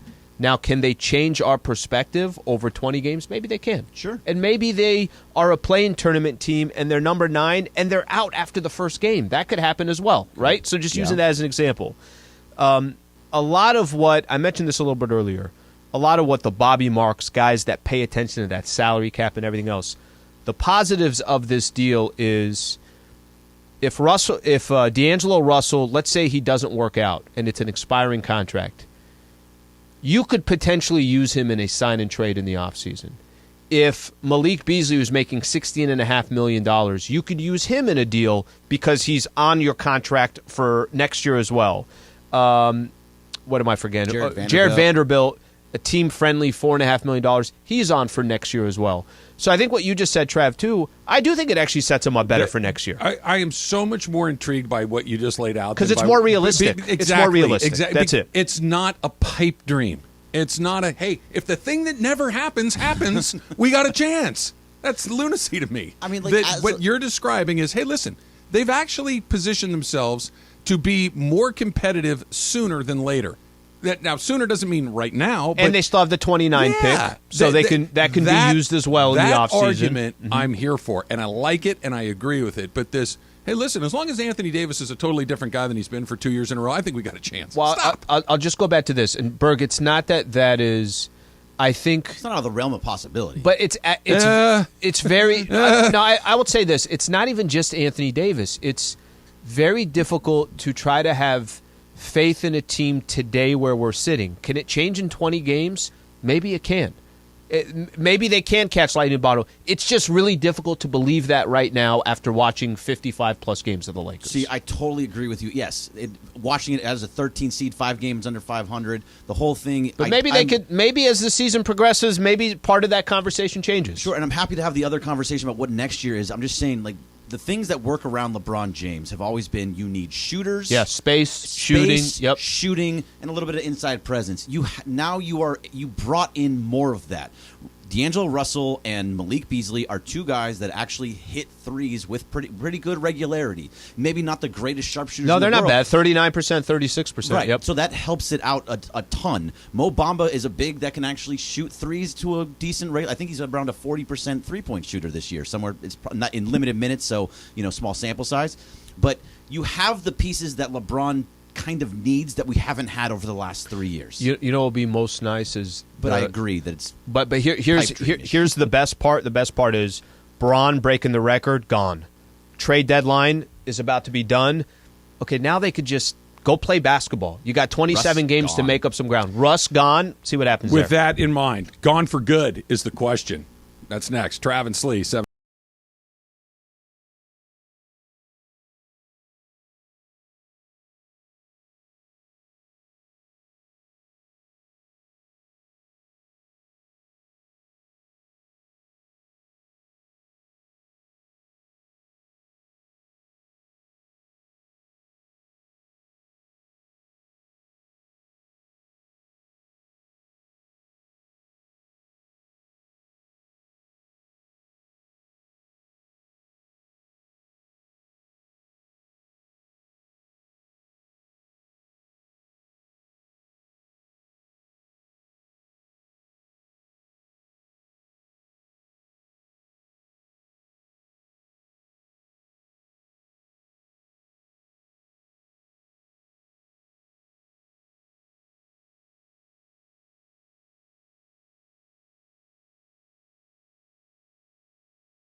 And here we go. Travis Rogers, Alan Sliwa. Travis and Sliwa is on for your Thursday. We're here each weekday, 10 a.m. to 1 p.m. We begin 9 hours of LA sports talk all day long. Have we recovered from our commercial-free Celebration Wednesday yesterday? I think my voice is a little thrashed. We know Trav and Slee will make up today by going on 14 different potty breaks, coffee breaks as the day goes on. Speaking as the day goes on, NBA trade deadline today, and the Lakers are making moves. We will keep you up to date on the latest. And it's National Pizza Day. Well, I think I'm a pretty big advocate of National Pizza Day. I think we know producer Emily even has me beat. Even Trav beat. So we'll talk about that too. Let's get to it. Travis and Sliwa, your Thursday right now. Yeah! You would think Emily would be down with Pizza Day, but she's aggressively anti-Pizza Day today.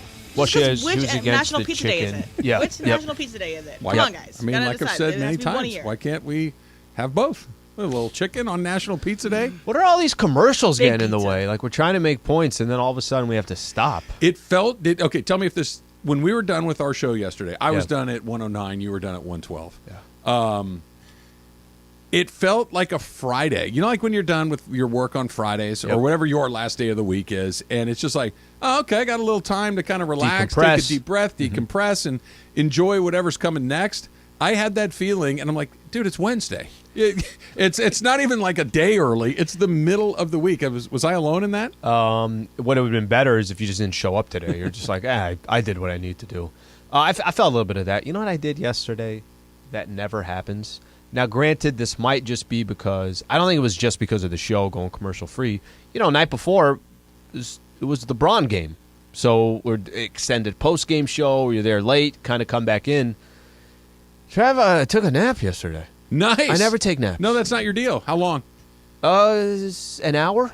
Ooh, that's like the far end of it. Yeah. That's any more, and that's almost like and too much. Here's the thing: there was nothing I could do about it. Like it just happened. Yeah, it was like I'm going to go lay in bed for. Oh, a you second. got in bed? Got in bed. Did you get under the covers? Not under the. No, I had a blanket, but it wasn't like the main. You know what I'm talking about. It's a good setup. Like yeah, but not under because you get in the covers, you're sleeping for 4 hours. It's over. You have the flu. It's over. Exactly. But if you just get that little blanket and you took your shoes off, obviously. Yeah, no, shoes are off. Yeah, your shoes are off. Belt was off. Belt was, yeah. That is a perfect little setup. You can do it on the bed. Risky because it's super comfortable. Mm-hmm. But if you just kind of get that little blanket on the couch and close your eyes, you roll over, it's like, where did that 90 minutes go? What was going on? Were you groggy or were you energized when you woke up? Okay, this is weird too. Incredibly energized. Yeah. It's like, what the hell just happened here? Yep. People should do this more often. Well, a lot of people do. Like there are entire I don't know if they cultures. do it at 4:30. Well, I mean, whenever it happens, it happens. That little break in the middle of the day is not a bad way to do it. It is NBA trade deadline. It is officially passed. It was 5 minutes ago. By the way, I woke up and Lakers trade went down. I'm like, right now, can I have a second here? That's why you were energized. Yeah, you woke up and you saw a Laker trade. That could be. You probably sprung right out of your bed.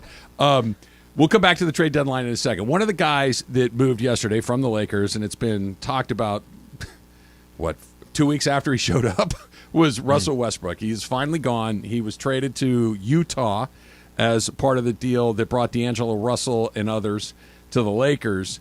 It's widely presumed that Utah will buy him out, that they will basically just say, thank you for your non-service. You don't have to come here. You're now able to sign with whatever team you want on the buyout market. Is he? Because here's the crazy thing. It feels to me, Al, like there's a universe that exists where Russell Westbrook played his final NBA game on Tuesday night. I don't think that's going to happen. I think somebody will give him a chance, on a team-friendly deal. But if he wants to get paid anything remotely like he's getting paid right now, or even half of that, or maybe even a third of that, teams are saying, nah, I don't need that. And he's you don't want him on a young team. You don't want him on a good team. So we're just kind of in the middle of our plan. It doesn't matter if we win a few games or don't. There's a very unique set of circumstances that would use a Russell Westbrook, and not a lot of teams are either not trying to get young and tank or competing right now, and he doesn't fit in either one of those groups. You know, it makes me think of the team. His last stop, Washington, was probably a good. That was like a good. You're going to be around 500. You're not good enough probably to a little below. You're not just a little. You're not good enough to tank. Yeah. You're also you want to making the play-in tournament. That's important to your franchise, right? Like things like that, right? So, I think this. I think that there's been too much chatter when he got traded yesterday that he's going to end up with Clippers or a Bulls or not with the other moves they've made today so far. He's not going to Clippers. So it's a buyout market. You might be right, but with Eric Gordon coming in, it does not feel like you're getting Eric Gordon and Russell Westbrook. You might be right. I'm just saying in general, there's enough chatter around there that there's a few teams that would entertain Russ. I think he'll get bought out and go somewhere this year. I think your question that you're presenting has more to do with is somebody when there's no contract available, when the $47 million is gone and it's expired, is somebody saying next season, do you want to sign Russ to a 2-year, $12 million contract? I'll go. Give me a 1-year, $5 million. Who needs what he does?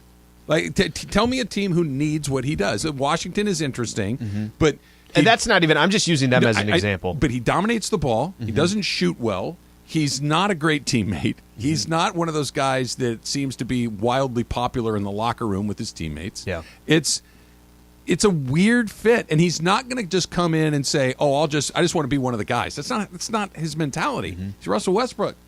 So like the potential landing spots for him are very limited. I believe he will find one, but it's odd that we went from he's the guy that's going to help the Lakers go over the top to he might be done in the span of a year and change. So in his time with the Lakers, I think before he got traded to the Lakers, I think there were definitely teams. You're still looking at his contract. Remember, he signed was it a 5-year deal with the Thunder? He played with the Thunder, the Rockets, the Wizards, the Lakers, and the Utah Jazz. In his contract, this will be the 5th team that the Utah Jazz within that contract, within that 5 years, right? And I actually can't remember off the top of my head. I don't know if it was 5 or 4. I think it was 5 because I think it gave him the max extension. So today, the way it looks, if I'm a GM or I'm running, even if I'm trying to do it from a marketing perspective, he doesn't have that clout anymore. There is no, because in the past you could say, Russ in Washington, we're going to sell some tickets, put him with Bradley Beal. We're not going to win much, but just you can make a case. I don't think he's a draw. I don't think he's a draw. Yeah. So even if I told you, all right, the Orlando Magic or this team would take him, yeah, but for what? You got a young crew that you're trying to develop. Just go. You want him taking one single touch away from Paulo Banchero or any of the other good young players they have there? No, let Paulo figure it out. Let him do his thing. Let him become a good player or not. He doesn't need Russell Westbrook in his way. Yeah, it's weird. I can't tell you next season if there's a spot for him. This season, again, I think he's more likely to play than not. But if 2 weeks from now, you and I are like, man, Russell Westbrook still hasn't signed with the team. Yeah, I wouldn't be shocked. Neither would I. Yeah. And that's kind of where we are. Let's talk a little bit about what's happened on the trade deadline. Obviously, the winner of the last couple of, let's call it the last week, because that's when Kyrie got moved to. Yeah. It's Phoenix, and Dallas is a second-place finisher there. And then there's a big drop-off after that. I like Jay Crowder to the Bucks, but those two and KD won with a bullet. All of a sudden, the Suns feel like they're the team to beat in the Western Conference. So let me just, I guess, explaining the actual moves. Anytime you got a trade deadline, here's the question. Do you have a pretty good team? And do you have a player that's one of the best in the NBA that changed locations? The Phoenix Suns, they got a pretty good team. 30-26. All right, and even the record last season, they had the best record in the NBA. I'm with you. Season before that, they made to the NBA Finals, won the first 2, lost 4 in a row to the Milwaukee Bucks. He's got Kevin Durant. They just got KD. And they got Kevin Durant. I don't know if people... They already had one of the best players in the league in Devin Booker. And now they've got another one of the best players in the league. And I don't think if people understand... KD's 35. I get it. 35 years old is not 31. They got KD for the next couple of years. So it's not like... I'm not saying there isn't pressure to win right now, but I'm saying that KD is going to be there for a couple of years. Chris Paul, as your probably third, maybe your fourth best player, and all Chris Paul's got to do is, okay, you want me to throw it to KD, you want me to throw it to Ayton, or you want me to throw it to Devin Booker? That is... I get they gave up 4 first-rounders, some role players, this, that. This is how you win a chip, is when the West it's winnable, and you went out and got one of the best pieces in the entire NBA. Oh, look, Kevin Durant is one of the best players in the league. He gets hurt a little more than he used to, and he's kind of a peculiar guy occasionally. He seems to react to things that most people don't, but whatever. He's Devin Booker, Kevin Durant, Chris Paul, DeAndre Ayton. That's the best team in the Western Conference. By a decent amount. I can't argue that. by a decent amount. And it allows KD to be the man because he's the best player among those 4 guys. Booker's close. Booker's really, really good. Booker, the second best player on the team, is a really nice team. Look out. There you go. That's a really nice team. Devin Booker is the second best guy on your team, you got to and by the way, DeAndre Ayton is an all-star. Chris Paul's a Hall of Famer. He's not the best point guard in the league. He's not what he was even 3 or 4 years ago. Sure. Pretty good guy to have on the floor at the end of a game. Playoffs, you get rest, you get this, you get that. Cheap shot the opposition. You get opportunities to cheap shot because everybody's looking at KD and Book. Oh, he doesn't care if you're looking or not. He's just going to do it. But now refs will see it less. This is what he does. It puts them in a great spot. Where are the Lakers after doing what they've done? That's coming up next. It's Trav and Slee, plus our NFL picks. Last one, Slee. I gotta beat you by 2 or 3. I got down by 2. Need to beat you by 3. It's coming up next. It's Trav and Yo, what's going on, everybody? Hey, we're in the 909. You can see it right here. Food, beer, fandom here at Yamavon. I'm going to tell you this, that on the day of the big game, right here in the 909, for every touchdown scored, we're giving away $1,000. They should never have done this with me, because I'm like, yo, now I want to give away a whole bunch of your money. $1,000 per touchdown on the day of the big game. We'll see you here at the 909 out here at Yamavon.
The final time that we are going to do our NFL picks against the spread for the 2022 NFL season. It is Super Bowl week. Here's where we're coming into it, Al.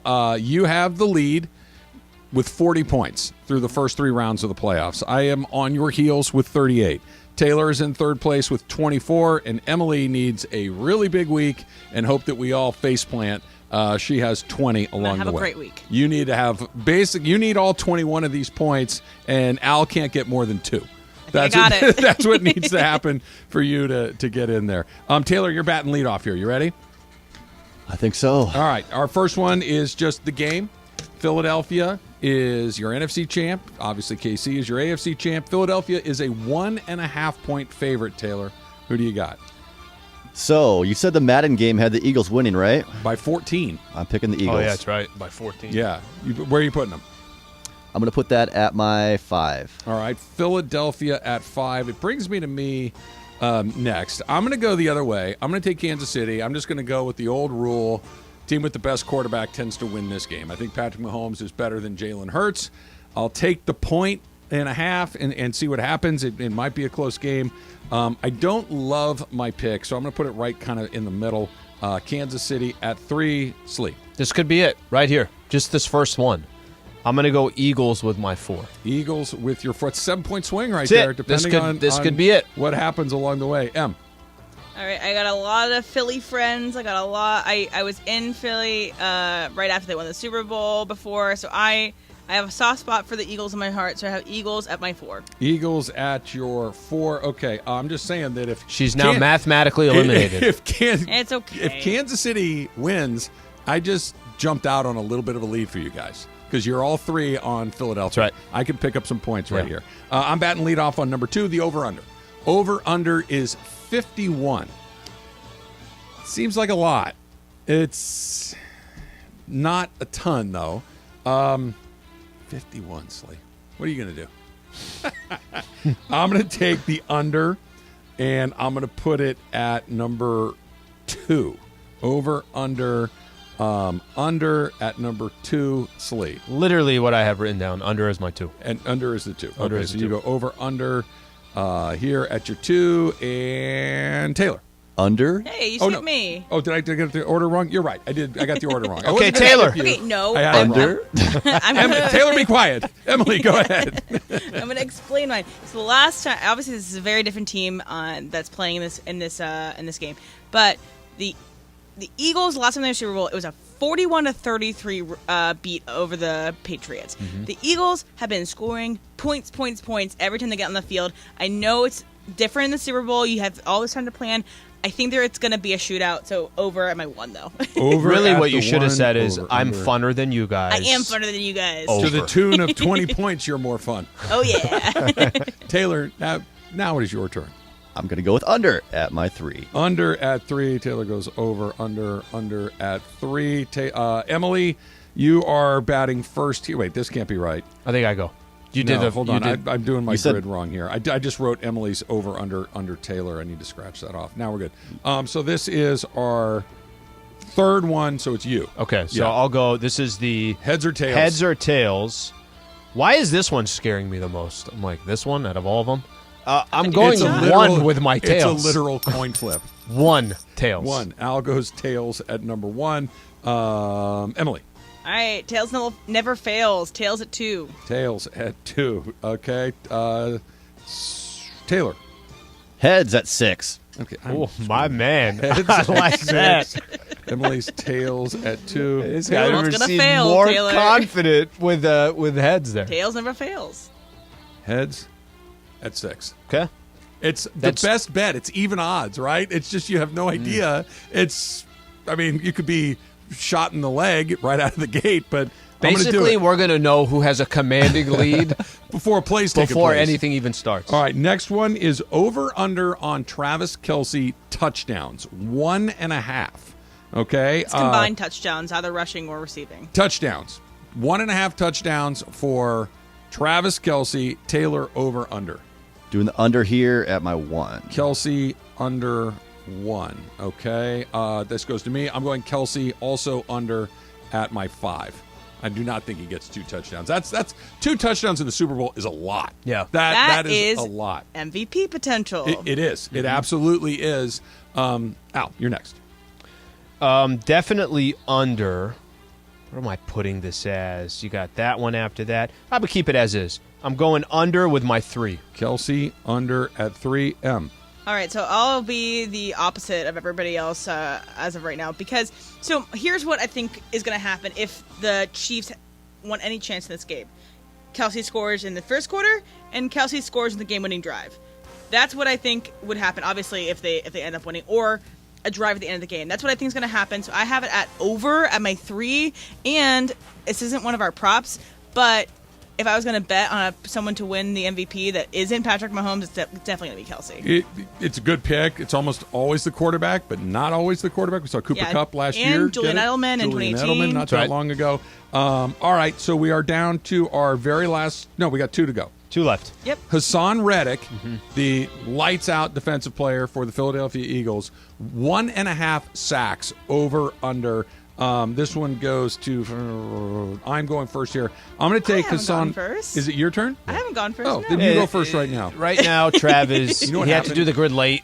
That's exactly what happened. So he's all a little all over the place I did right the now. great late, and now I'm chasing. You showed up to class winging and it. they just gave like a quiz, and you're like, huh, what I happened? didn't even read the book the night before. It's What do you okay, got? Travis. So I have it at over at my 5, and then my bet for if someone isn't going to win is Jalen Hertz. It's going to be Hassan Reddick. He's going to wreck stuff on Mahomes. Allen. Taylor, right? Taylor, go ahead. Okay. I give up. We got you. Got your back. Team effort. All right, let's do this. Under for Reddick at my 4. Reddick under 4. Is it my turn or is it yours? It's your turn. What's going to be great is whatever you put down, we're all going to be arguing of what we actually picked. I have it, too. I have not gotten the actual grid wrong. I am a little on tilt right now, but Reddick under at 1. Allen. Reddick under at 5. Reddick under. Did anybody take the over? I did to start. Yeah, she did. Let's see. Would you listening? Sure. I have it written down. I just he's not listening because I'm not going to make any impact on the outcome. That might have something to do with it too. I'm just saying that we got to make sure that we're paying attention to the things that matter. Last one, very specific. Mm-hmm.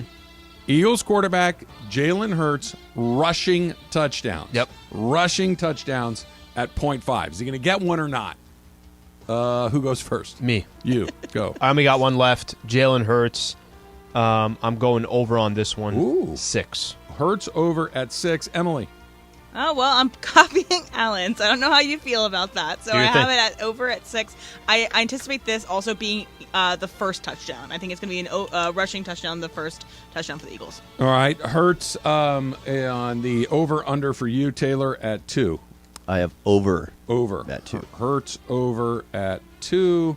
And I only have my 4 left. I'm going to go under. Hertz under at 4.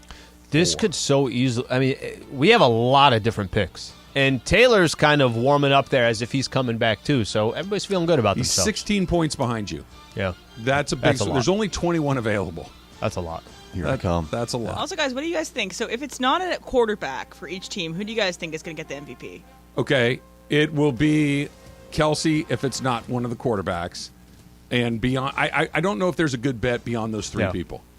Kelsey for me. Yeah. Kelsey's the. Yeah. He's a dude that can impact that game. Jason Kelsey? I'm just kidding. Like no. But is there anybody on Philadelphia that you could say if it's not Hertz that you would love? Smith. If Devonta he Smith goes isn't and bad. he gets like 3 touchdowns, has a crazy on the game-winning drive, I think that maybe. But if it's a Von Miller type Super Bowl where it's Hassan Reddick wrecking things up, could be a chance, but who knows? All right, another trade that just came in, and they just flipped it on me here, so I'm going by memory. The Pacers got Serge Ibaka. Okay. And 2 other guys in a deal with Toronto. Anunoby's name was not among them. Did he not move, or at least we have not seen? I haven't seen anything that he moved. Anunoby move yet, because he was one of the guys, Slee, that a lot of people thought could be on the move. And a big name. Yeah. Like he was both of those things, not just somebody that a very good player who was likely to move, and at least so far, and we're 26 minutes past the deadline, we haven't heard about Anunoby. I think Woj put it out yesterday because KD went to the Suns that he thought more Western Conference teams would be more aggressive to go get Anunoby to try to compete with what they did.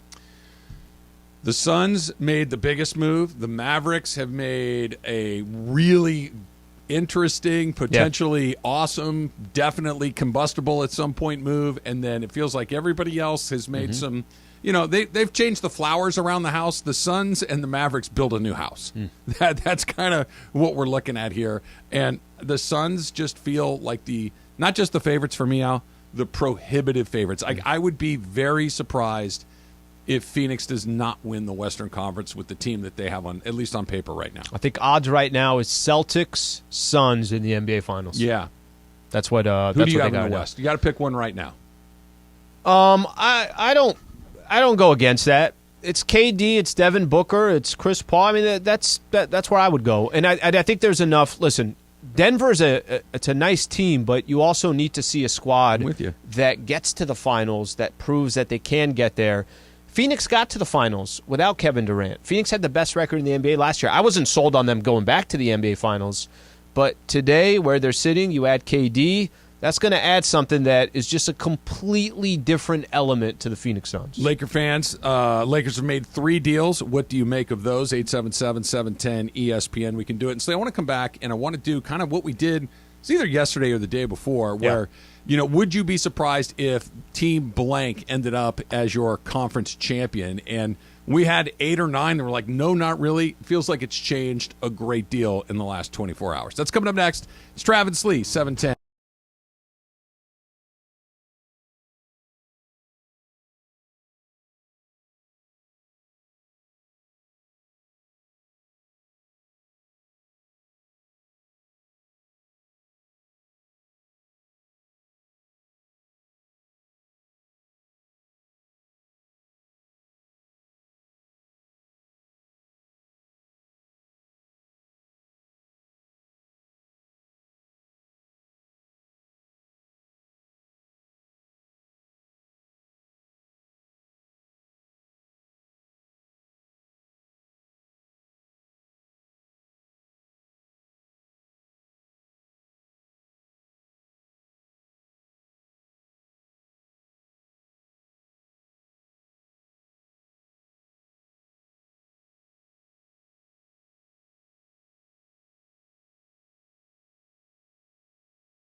Sports talk all day long. Each weekday, 10 a.m. to 1 p.m. This is Travis and Sliwa on 710 ESPN. Trade deadline is in the books. Kevin Durant is a Sun. Kyrie Irving is a Dallas Maverick. And I think, what did you say, Slee? Half the league move to a different team today. It certainly seems like 337 it. guys is what we counted. Lakers made 3 deals. D'Angelo Russell is here. Russell Westbrook is out. D'Angelo Russell will be joined by Malik Beasley and Jared Vanderbilt. Yep. Patrick Beverly is on his way to Orlando. Mo Bamba is coming back. And Thomas Bryant is on his way to the Nuggets. Devon Reed and 3 second-rounders Basically picks. coming back to the Lakers. For Devon Reed and some picks. And here we are, and it feels a lot like where we were. Different players, slightly better, but still in a million things are going to have to break your way for this to get interesting. So I don't want to say excited because it's tough to be excited until you actually see what the product is, right? Intrigued? I guess there's some optimism towards where the Lakers were 24 hours ago and where they're sitting today. Now, if you're comparing them to the elite of the Western Conference, it's not much of a conversation that we can have because there isn't substance to it, okay? So I can't sit here and tell you this trade that the Lakers just made. I could tell you confidently I think it's better Russell Westbrook is off the team. Agreed. I think there's players that fit better to LeBron James and Anthony Davis, that these are the types of players that they need. A little bit of spacing, some three-point shooting. Yep. We'll see on the Mo Bamba. I think they got rid of a couple other guards, like Patrick Beverly. I was fine saying this yesterday. I'm not losing sleep if Pat Bev is not on the team. Yeah. But if the conversation is, hey, watch out for the Lakers, that's you can't have that conversation. I think that's it. That I don't like of all the 3 deals that they made. I don't hate any of them. Right? I don't think any of those deals are like, what are you guys doing? It's not one of those. Wait, you paid what for who? It's not that at all. But it's also when the dust settles, it's, are you better? Yeah, but are you better? And it's like, I don't think so. I think once the Kyrie deal was done, I think there was no scenario that was going to play that. And I will say this, we talked a little bit about it. There are advantages of what they did for next year. I'm with you on that 100%. There are advantages to this upcoming offseason. By the way, the Lakers made their move 5:30 last night or yesterday. Yep. The Suns made their move 9:30, 10 o'clock.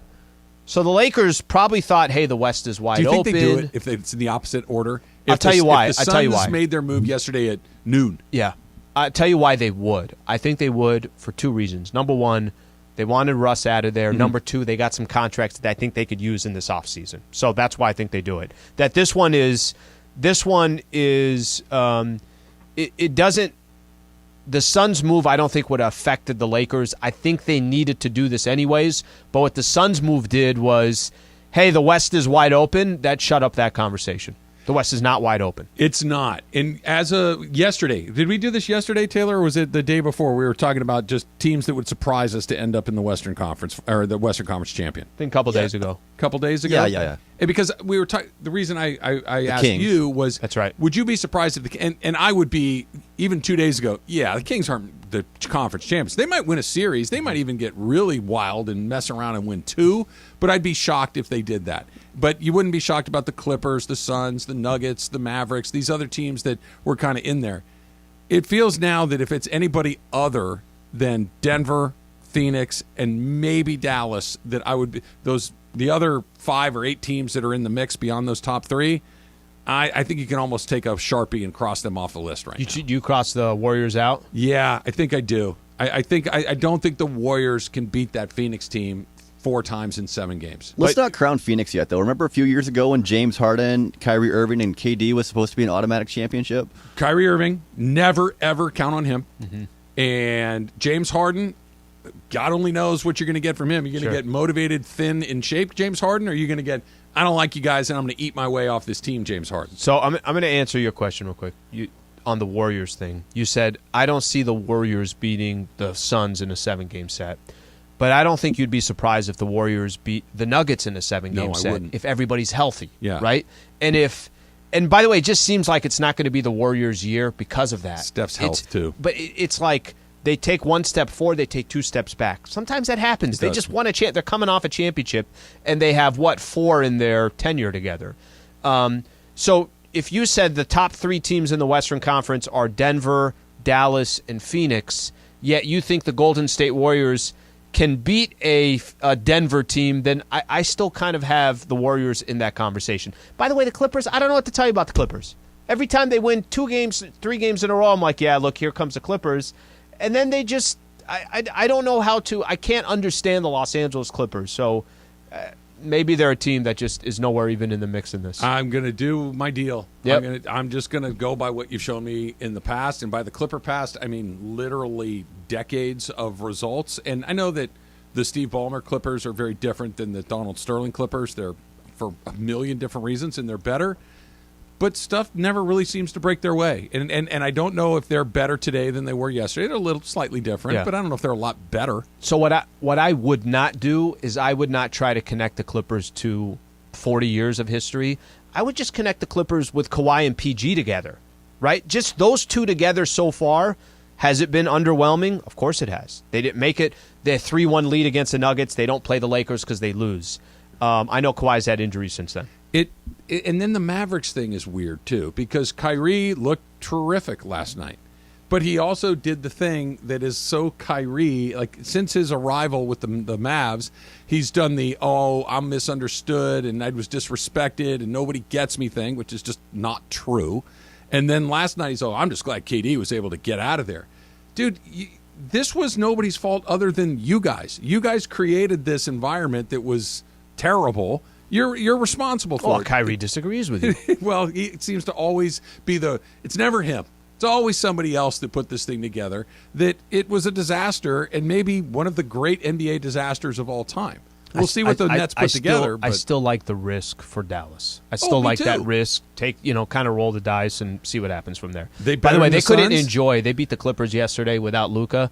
They couldn't enjoy their win for 7 minutes, and then KD's coming to Arizona. It's fascinating. Lakers have their hands full. Tonight is going to be a tall order because you got the very hot Bucks coming in, and you're going to play with half a roster, basically, right? The guys that they've acquired, they're not going to be here tonight. It just happened in the last few hours. You got Braun, you got Anthony Davis, Rui, you got Lonnie Reeves. Walker, Dennis Schroeder, Austin Reeves, Troy Brown Jr., and then you start using Max Christie and some of these other guys. So they're going to have their hands full. 9 guys. They're going to have their hands full. Not impossible, but unlikely. Who did I miss? Here's what's coming up after that. Warriors, Blazers, Pelicans, Warriors again, Mavericks, Grizzlies, OKC, who just beat you, T-Wolves, who knows, Warriors again, that's a third time, Grizzlies, Raptors, Knicks, Pelicans. Those are very good to pretty good teams, almost right on down the line, and you need to start winning tonight. So I'm going to give you some good news and bad news with what you just said, okay? The good news is a lot of those teams that the Lakers are going to play, they could gain ground on in the Western Conference. The bad news is a lot of those teams that the Lakers are going to play, they could lose ground on in the Western Conference. Their last 2 games are a perfect example. They had the Pelicans, lost 10 games in a row. It's like, okay, hey, you're catching them at the right time. Zion is out. Nope, they lost that game. They had the Thunder on LeBron's, obviously LeBron's night. Hey, it's the Thunder. The team will be ready. This, that, distraction, whatever you want to call it, 133 points they gave up. So they actually have fallen further behind than those teams were in front of them, and we'll see what happens. What's the timeline? Like when with all the moves that the Lakers make to get Mo Bamba in, to get D'Angelo Russell in, to get Beasley and Vanderbilt in, and kind of integrate them into whatever it is that they're doing offensively and defensively. When can you say, okay, guys, you obviously need to make it happen as fast as possible, but when can you realistically expect them to look like they're going to look? Or is it just going to be a work in progress right up until you either get in or you don't, and you hope that you just get a little bit better every night because there is no, we got time to figure this out. They're not the Suns who have some time to figure this out. They're in 13th place with 27 games to go. When we start the season, a lot of people say, hey, it takes about a quarter of the season to kind of know what you have. It takes about 20 games to know what you have. Okay, by the time the All-Star break gets here, they got 23 games left. So to answer your question, it has to start right now. It has to start tonight. It has to start this. That's just kind of the reality of their situation. If they're 6-7 games over 500, you could say, okay, we just got to get in. Where we actually are is not important. Be one of the top 6. Some teams, that's the strategy, right? Like I don't think the Warriors and certain teams are worried about home court advantage. The Lakers have to win. They got to be 7, 8, 9 games over 500 to end the season out 3 or 4 games over 500. So to answer your question, if it takes 20 games, usually when the season starts to kind of know what you're at, you're going to have to juice that up to 10 games or something along that. I was just going to say the same thing, Slee. That let's say that they have to accelerate the process as fast as humanly possible. You cut it in half. It's 10 games. It's going to take you 10 games to figure out where you like the ball, how this works. Rotations, closing lineups. All of it. It's 10 games. Let's say through those 10 games, they play 500 basketball. I was going to say 5 and 5. Okay. Now you got 17 games left and you're 5 games under 500. I know. 17 games left and you're 5 games under 500 if it takes you 10 games to figure out what you are. Now with those 17 games, what do you got? You got to go 12 and 5?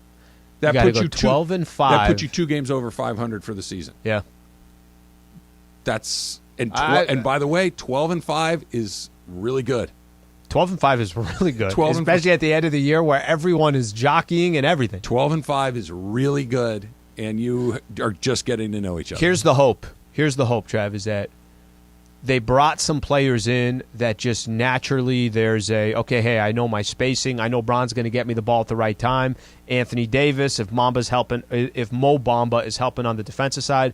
But you're going to need, obviously, a lot of things to go your way. And what the Lakers, I think, are hoping for right now is you make the play-in tournament, and now you give yourself some type of shot to see if some of your main players can make some noise. Let's try one more phone call. Corona, Andy. Andy, you're on with Trav and Slee. Hey, guys. Hey, Andy. How's it going? I'm fine, Andy. How are you? I'm doing good. So let me just get this right. You trade away a Hall of Famer for whatever reason. You pick up a bunch of journeymen. It takes 20 games to get a gel, and that's the way you roll the dice for the end of the season? Andy, let me throw it your way. What do you think was the other outcome? Would you have wanted to wait till the season ended and just let the Russ contract expire? Give me what your outlook was, because I don't think there was another big-time player coming in. Well, you're 2 back. You guys always talk about, hey, we're only 2 back. We're 2 back out of the 8 ball. We're 2 back out of the 5 ball. So you're only 2 back, okay? And you've got 3 Hall of Famers on the team. So, yeah, I would have just let his contract expire, taken it all the way to the end, even get into the play-in game. If you can't, you weren't thinking you were going to get in anyway, and then he walks away and you've got that money to go get whoever you want or whoever becomes available. Right? Okay, I want to jump in here, Andy. We're up against it a little bit. Number one, the crop of guys available at the end of this year are not great. It's actually more important for them to do what they did because of that. Yeah, it's not a great crop of guys. You say, hey, listen, let's clear the decks and go get this guy. There really is no this guy that you're dying to get your hands on. So that's part of it. I'm a bit of 2 minds on this.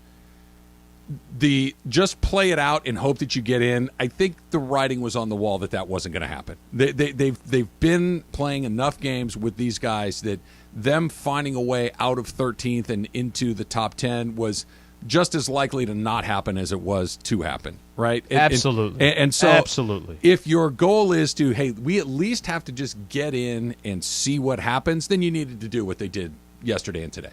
You needed to juice it a little bit. Did you juice it like Kyrie? No. Is there another move out there that would have been equivalent to that? No. No. But if your goal is we have to be in that top 10, I think you accomplished that with these moves yesterday. I think they get in now.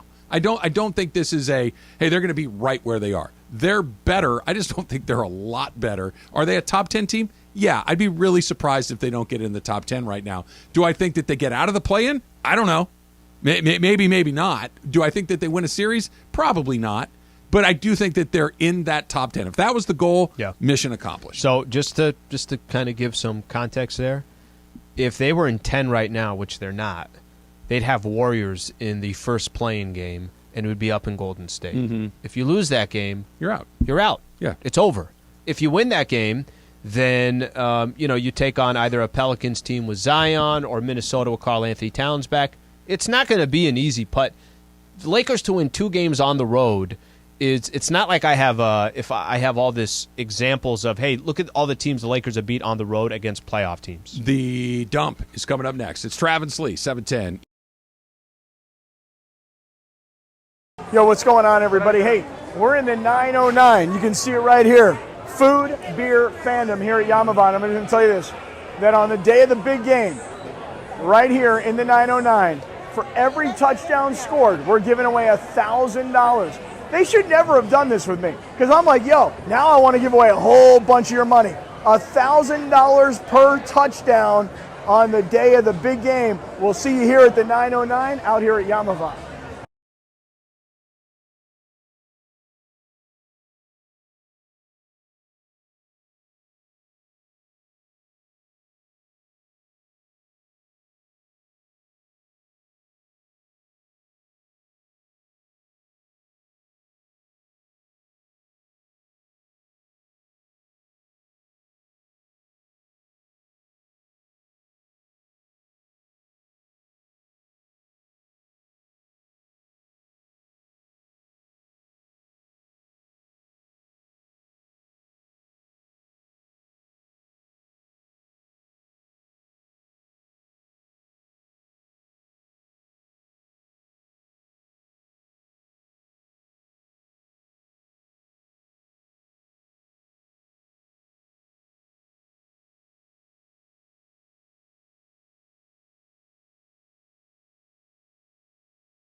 Yes, it's time for the dump. All right, so a lot of basketball, obviously, today with the trade deadline going down. Here's a little baseball note for you in the dump. Slee's working his way back. He's making up for lost time from yesterday. Trav, I don't think you went to the bathroom once today. No, I haven't left. I don't think I've left the room today. Wow. Look, it's new me, right? I post. I'm a social media influencer, and I just can. I'm somebody that can just sit in here all day long without taking a break. That's just how I roll.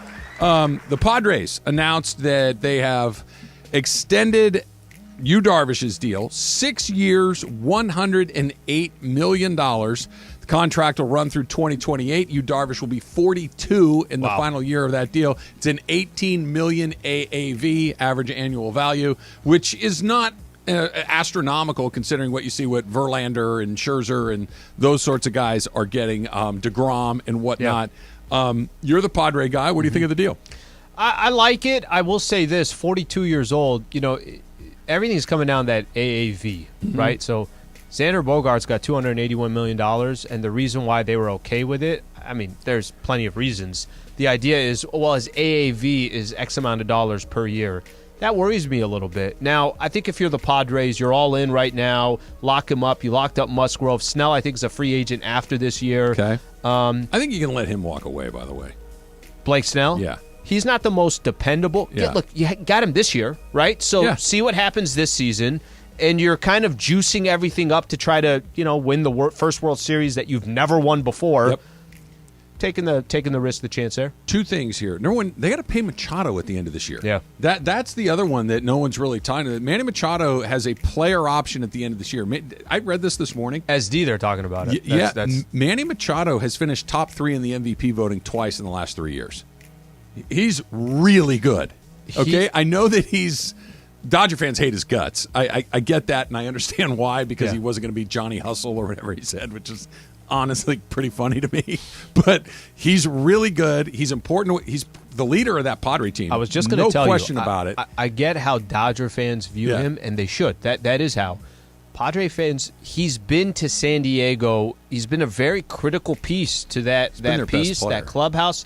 And kind of, believe it or not, one of the leaders outside of just what happens on the field. You have to pay him. He, from what I've heard, is he's going to look for another 5 years, 150 on top of his 5 years, 150 left. Remember, he signed 10 years, 300. He's going to be 5 years in.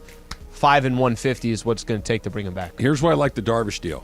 It's $18 million a year is not prohibitive. That you can absorb that, and if you need to move him, you probably can because it's not that much. Yeah.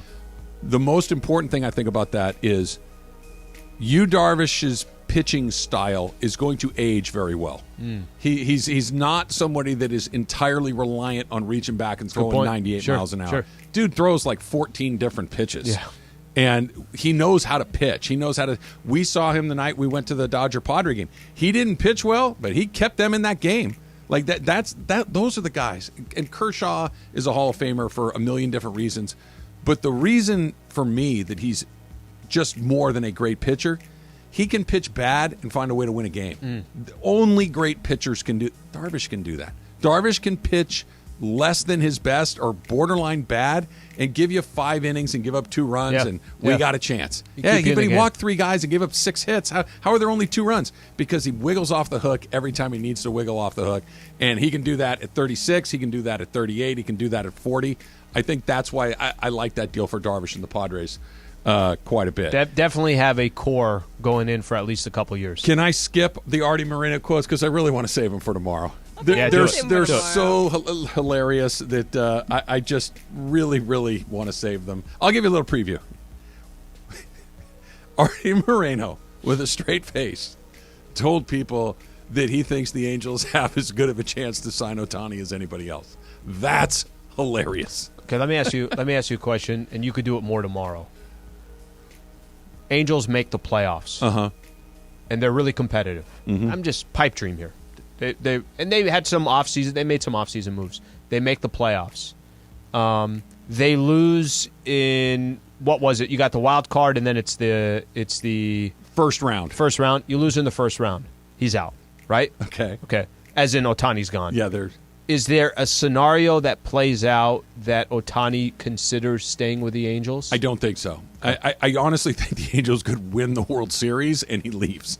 I really do. I don't think he's seen your act up close for 6 years. Hey, I know who you are. I know how you operate. I know that you're impulsive. I know that you... And they're not going to win the World Series. So they're not going to win the World Series. So, you sold, 6 months ago, you're going to sell the team. Now you're not selling the team. I am very familiar with how you roll, Mr. Moreno, so I'm going to go pitch for the Yankees. I'm going to go pitch for the Dodgers or the Braves or the Astros. Fair. I'm going to go do that. Fair. Thank you for giving me an opportunity to play in this league, but you do not have the same chance as everybody. Look, that was just enough for you to make fun of him without taking away your opportunity to talk about him tomorrow. I didn't know he had it in him. That's funny.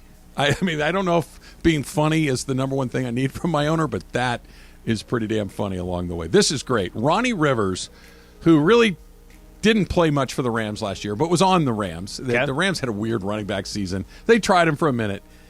He hit a jackpot in Vegas over the weekend at Caesars Palace. He made over $500,000. He hit a $837,000 jackpot playing 3-card poker. He hit the mega progressive jackpot at Caesars Palace. He made, as his salary for the Rams last year, a little over $700,000. So he nearly doubled his income in 3-card poker. That's terrific. Do you take a year off? Not if you're Ronnie Rivers. if you're Cam Akers, maybe. Yeah. I'm just gonna go enjoy this. Ronnie Rivers needs to put that money in an IRA. He needs to put that money somewhere that's going to serve him better down the road. That jackpot, what was it? The 1-point-something billion. Oh, the Powerball? The Powerball. Yeah. The dude, or somebody won from Altadena. Oh, that's right. Did we ever find out who it was? No, I don't think we ever did, right? I would never tell. I would never tell. You'd know because you'd never hear from me Somebody was again. telling me that it's made public at some point. Oh, really? I don't know. Is that true? Well, you probably have to because they could say, oh, a guy from Altadena won. He never came to claim the prize. Or, we gave it to him. Who is it? Oh, we're not I'm allowed with to you. tell I want no one to know if I won it. You got to disclose or else somebody would think that I would it's even rigged come into along work the for way. a month, and then I would I'd undercover it. You'd get my knee's bothering me. I got to work from home from now on. My back. Whatever it might be. Time for Super Crosstalk. ESPN AM 710 Los Angeles. KRDC AM 1110 Pasadena, Los Angeles. K256CX 99.1 FM Pasadena, Los Angeles. It's the greatest segment in LA sports radio history. Oh my God. When the shows come together for magic on the radio. It will only grow stronger. Super Crosstalk. Are we ready for Mason and Ireland to join Travis and Slee? Super Crosstalk begins. Super Crosstalk presented by In-N-Out Burger. In-N-Out.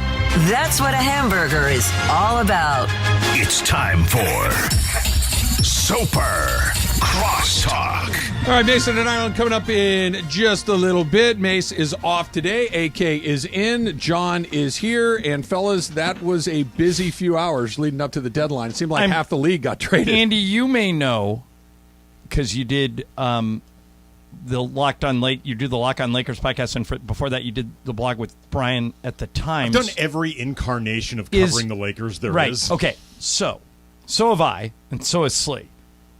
Can you guys think of a busier trade deadline? 5 new guys coming in at the trade deadline? I can't. But there probably has been, but I can't. How about just busy trade deadline period? Like, I'm old enough to remember 96 hours ago when everyone was saying it's probably going to be a dead. Yep. And the opposite has happened. And not just the Lakers, but the whole league. Like right. the Lakers Which were I super love, active. The by the league, way. Clippers were very active. Was making a deal, whether it was a middle-sized deal or a smaller deal. I don't know if, other than the Sacramento Kings, did they do anything? No. The Kings seem to be the one team that kind of Taylor sat it is out. shaking his head in disgust. Well, Taylor says I'm happy about it. Yeah, Taylor's like, hey, when you're a team in third in the West, you don't have to do Finally anything. got a good thing, don't mess it up. At some point, I feel like a few of these teams, they're just making moves because if you don't, you're like a dork left out of it. Except, Andy, I said this yesterday.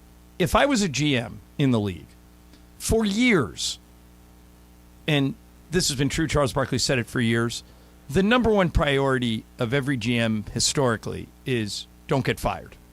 You know, they do that job defensively. Sure. They're worried about making a bad trade. They're worried about trading Delino to Shields for Pedro Martinez, and that'll be the end of their career. But I would argue the opposite. I would argue that if you're a GM and your team stinks, and let's qualify what stinks means. You're out of the playoff picture and you're below 500. Sound like anybody we know? I was going to say. Yeah, you have to do something. You can't just sit there unless you're tanking for Wembayama or something. Mm-hmm. But you got to get in there, Andy. I think that it's part of your job to try and make the team better, and if you don't do it, give it to somebody else. No, but your job is to do it smartly. Like, right. Making moves for the sake of performative making moves is actually how you eventually get fired one way or the other. Yeah, but that would be me. And I don't think you belong for this ride, John. Yeah. No, but I would be a GM who would. I want to be fired for acts of commission, Sure. not acts of omission. Here's the thing. You know? In Pelinka's case, we were just talking about Rob Pelinka. He has a 4-year deal. Right. So he doesn't actually have the pressure to make performative moves for the sake of performative moves, as much as I think he'd Is like that true? Yeah. I know that the terms you're talking about are true, but the term of his contract is not the same thing as LeBron James's patience and Whatever. how long All LeBron I'm James will saying be an is, impactful player. All I'm saying is, as much as I know Rob Pelinka would like to stay general manager, president of basketball ops of this team for the next decade, he is as secure as you can be in a job that has For no that real role. security unless your name is like Masai Ujiri or like Sam R.C. Presti. Buford, like Sam Presti. Most of these guys have no security. Pelinka has pretty good security. He's got a long-time relationship with the owner of the team. So I feel like he's under pressure to make smart moves, but he's not under pressure to make moves to dazzle you into thinking that you're actually doing your job. But I don't think these were moves just to make moves. No, I think that today was a good day. They're better today than they were yesterday. And today was a great day. I think Yes, great. Why do you say great? Because I hope you're right, by the way. Because I think they are better now Yes. than they were 48 hours ago. Mm-hmm. And maybe they're good enough to get themselves into the play-in mix, maybe the playoff mix. We'll see. Like there's a lot of ground to make up for and not a ton of time to do it. Mm-hmm. But they did the thing, at least potentially, that I've been calling for them to do for like a month, which is start building next year's team now. Start giving yourself actual options for next year where you can get a look at better supporting pieces that either you can keep or they are better as trade options because they're under contract. Offseason. Yeah. Sure. Or you can re-sign them. You can sign and trade them. You have potential continuity for next year as opposed to just reshuffling the deck with a bunch of veterans minimum guys that if they play well, you know they're gone, and if they don't play well, they're not helping you. They, for the first time in a couple years now. Well, I was going to say maybe the first time in Rob Pelinka's entire tenure in this position, I feel like they are actually team building as opposed to just waiting for stars to fall into their lap. John, you said you love it too. Do you like it for those same reasons? I like it because what we've been watching over the past week is not working. And it's really more than over the past week. It's it's the 55 game sample size. It didn't work, and one of the hardest things to admit if you're a GM, I'm not just talking about Rob, but any GM in any sport, is this thing I built that I had confidence in that was going to be really good is not working. I've got to cut bait. Because a lot of guys will marry themselves to marry themselves to Westbrook and say, you know what, I'll sink or swim, I'll trust him, blah, blah, blah. You can't. When it's not working, you got to look at it. The best example of this in Los Angeles sports history is Jared Goff. Yeah. Jared Goff, they moved heaven and earth to get. Paid him $100 million. Right. And then had the guts to say, you know what, he's not it. It didn't work. Yeah. We think we need a different guy to win the Super Bowl, and they paid to get out of it. Yes, they did. Yeah. A premium. Yeah. A premium. But a lot of teams don't do it. You're right, and it worked, and what is it, banners fly forever, right? And all of those, and they did it. Let's say Jaquiski Tartt doesn't drop that interception. I know. Let's say that Aaron Donald doesn't get to Joe Burrow and that they win that game. And now the Rams have the season they just had on the heels of just missing. And now you've got an aging quarterback who is injury riddled and all of these other things. But you just missed it. But now that desert that lays out in front of you is even longer. But fortune favors the bold. That's true. I mean, if teams that are willing to go for it are oftentimes rewarded. And so unless it's cryptocurrency. Yeah, and then you're in trouble.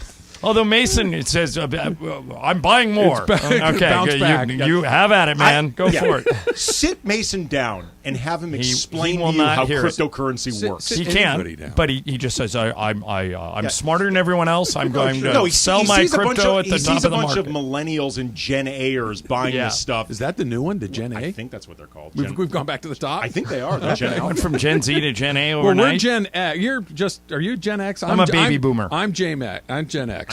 We are firmly Gen X. Yes. We're in the dead middle of it. Yes, indeed. The last generation that knows how to be bored. Slee, how old are you? 40. He's tagging on to Gen Z. He's right in between Gen Z and Gen X. Yeah, you're more Z than X. I want to go back to something you said about the Russell Westbrook thing. Yeah. It wasn't working. Obviously, it never really worked. Never really fit in, et cetera, et cetera. Dave McMenamin had this to say on TV today about Russ moving on.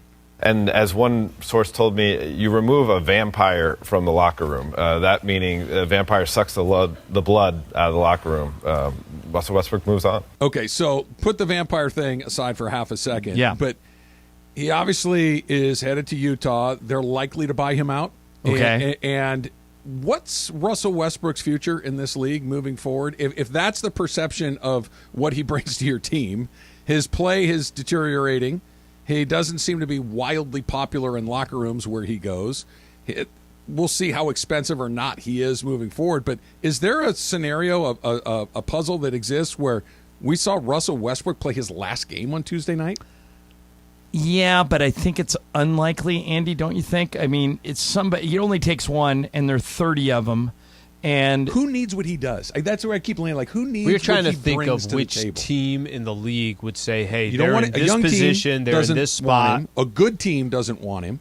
So where does that? Right. Where does that let lead you? Let me give you a potential landing spot for Russ.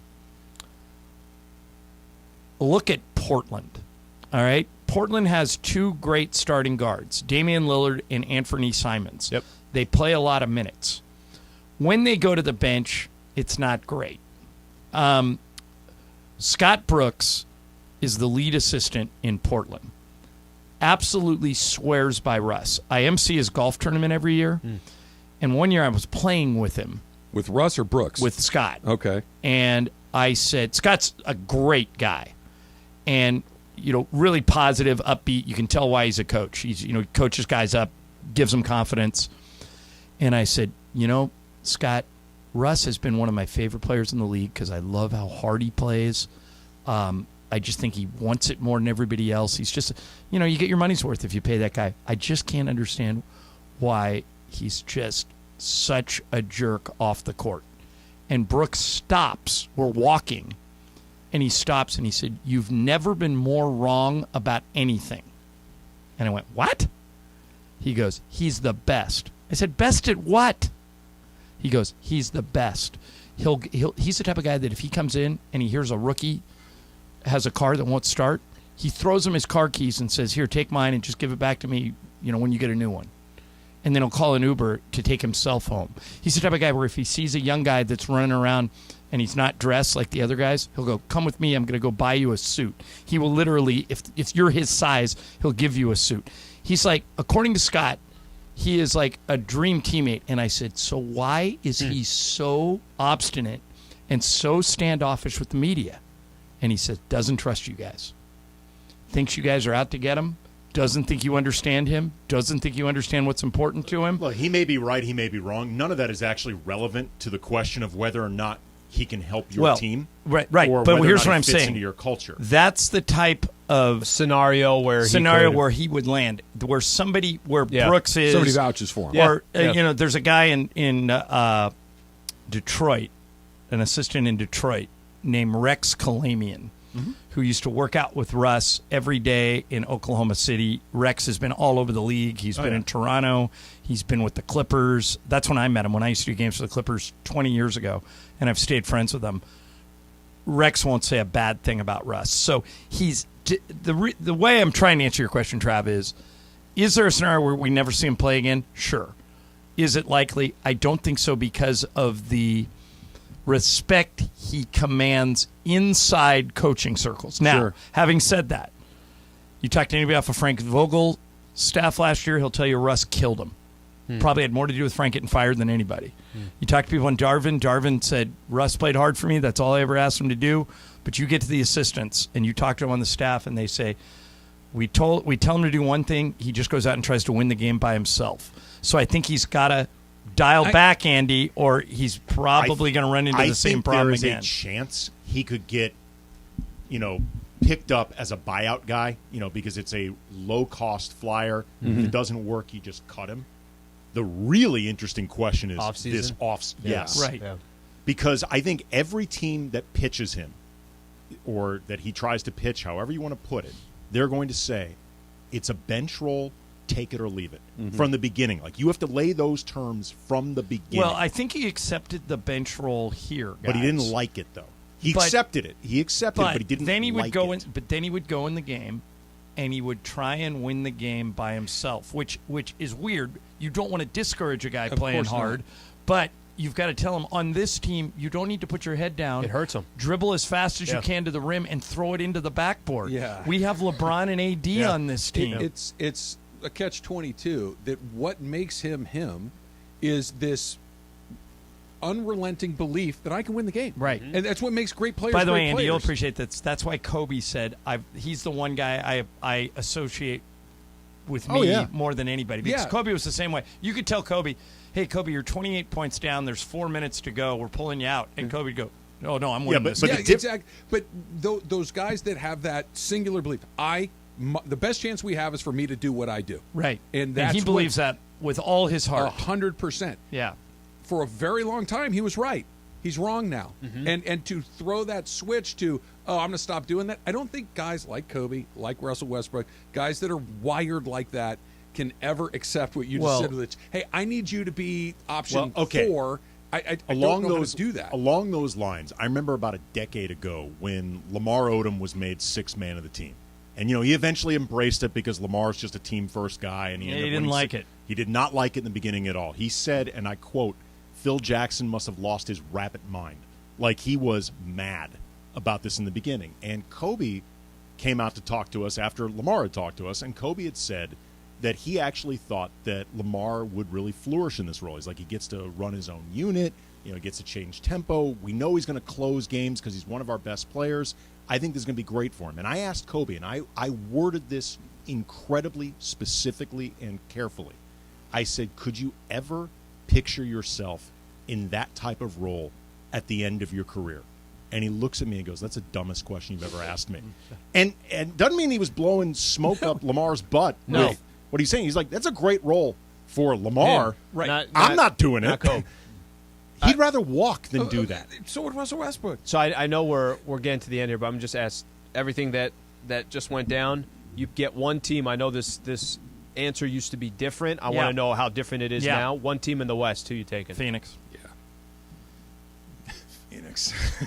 Wow. And I, Alan, have been a Golden State / Clippers guy all year. Mm-hmm. Make a case for somebody else with KD there. The only case I would make maybe for Denver is they have a player that is so uniquely hard to deal with that very few players teams around the league have somebody that can match up specifically with Jokic. Mm-hmm. Like there's no guarding Nikola Jokic. No, there isn't. KD, Devin Booker, Chris Paul, DeAndre. Ayton, that's four Damn, really good players. If DeAndre Ayton is the 4th best player on your team, you're in really good shape. No question about it. And by the way, when he's healthy, TJ Warren's good. Super Crosstalk is powered by In-N-Out Burger. That's what a hamburger is all about.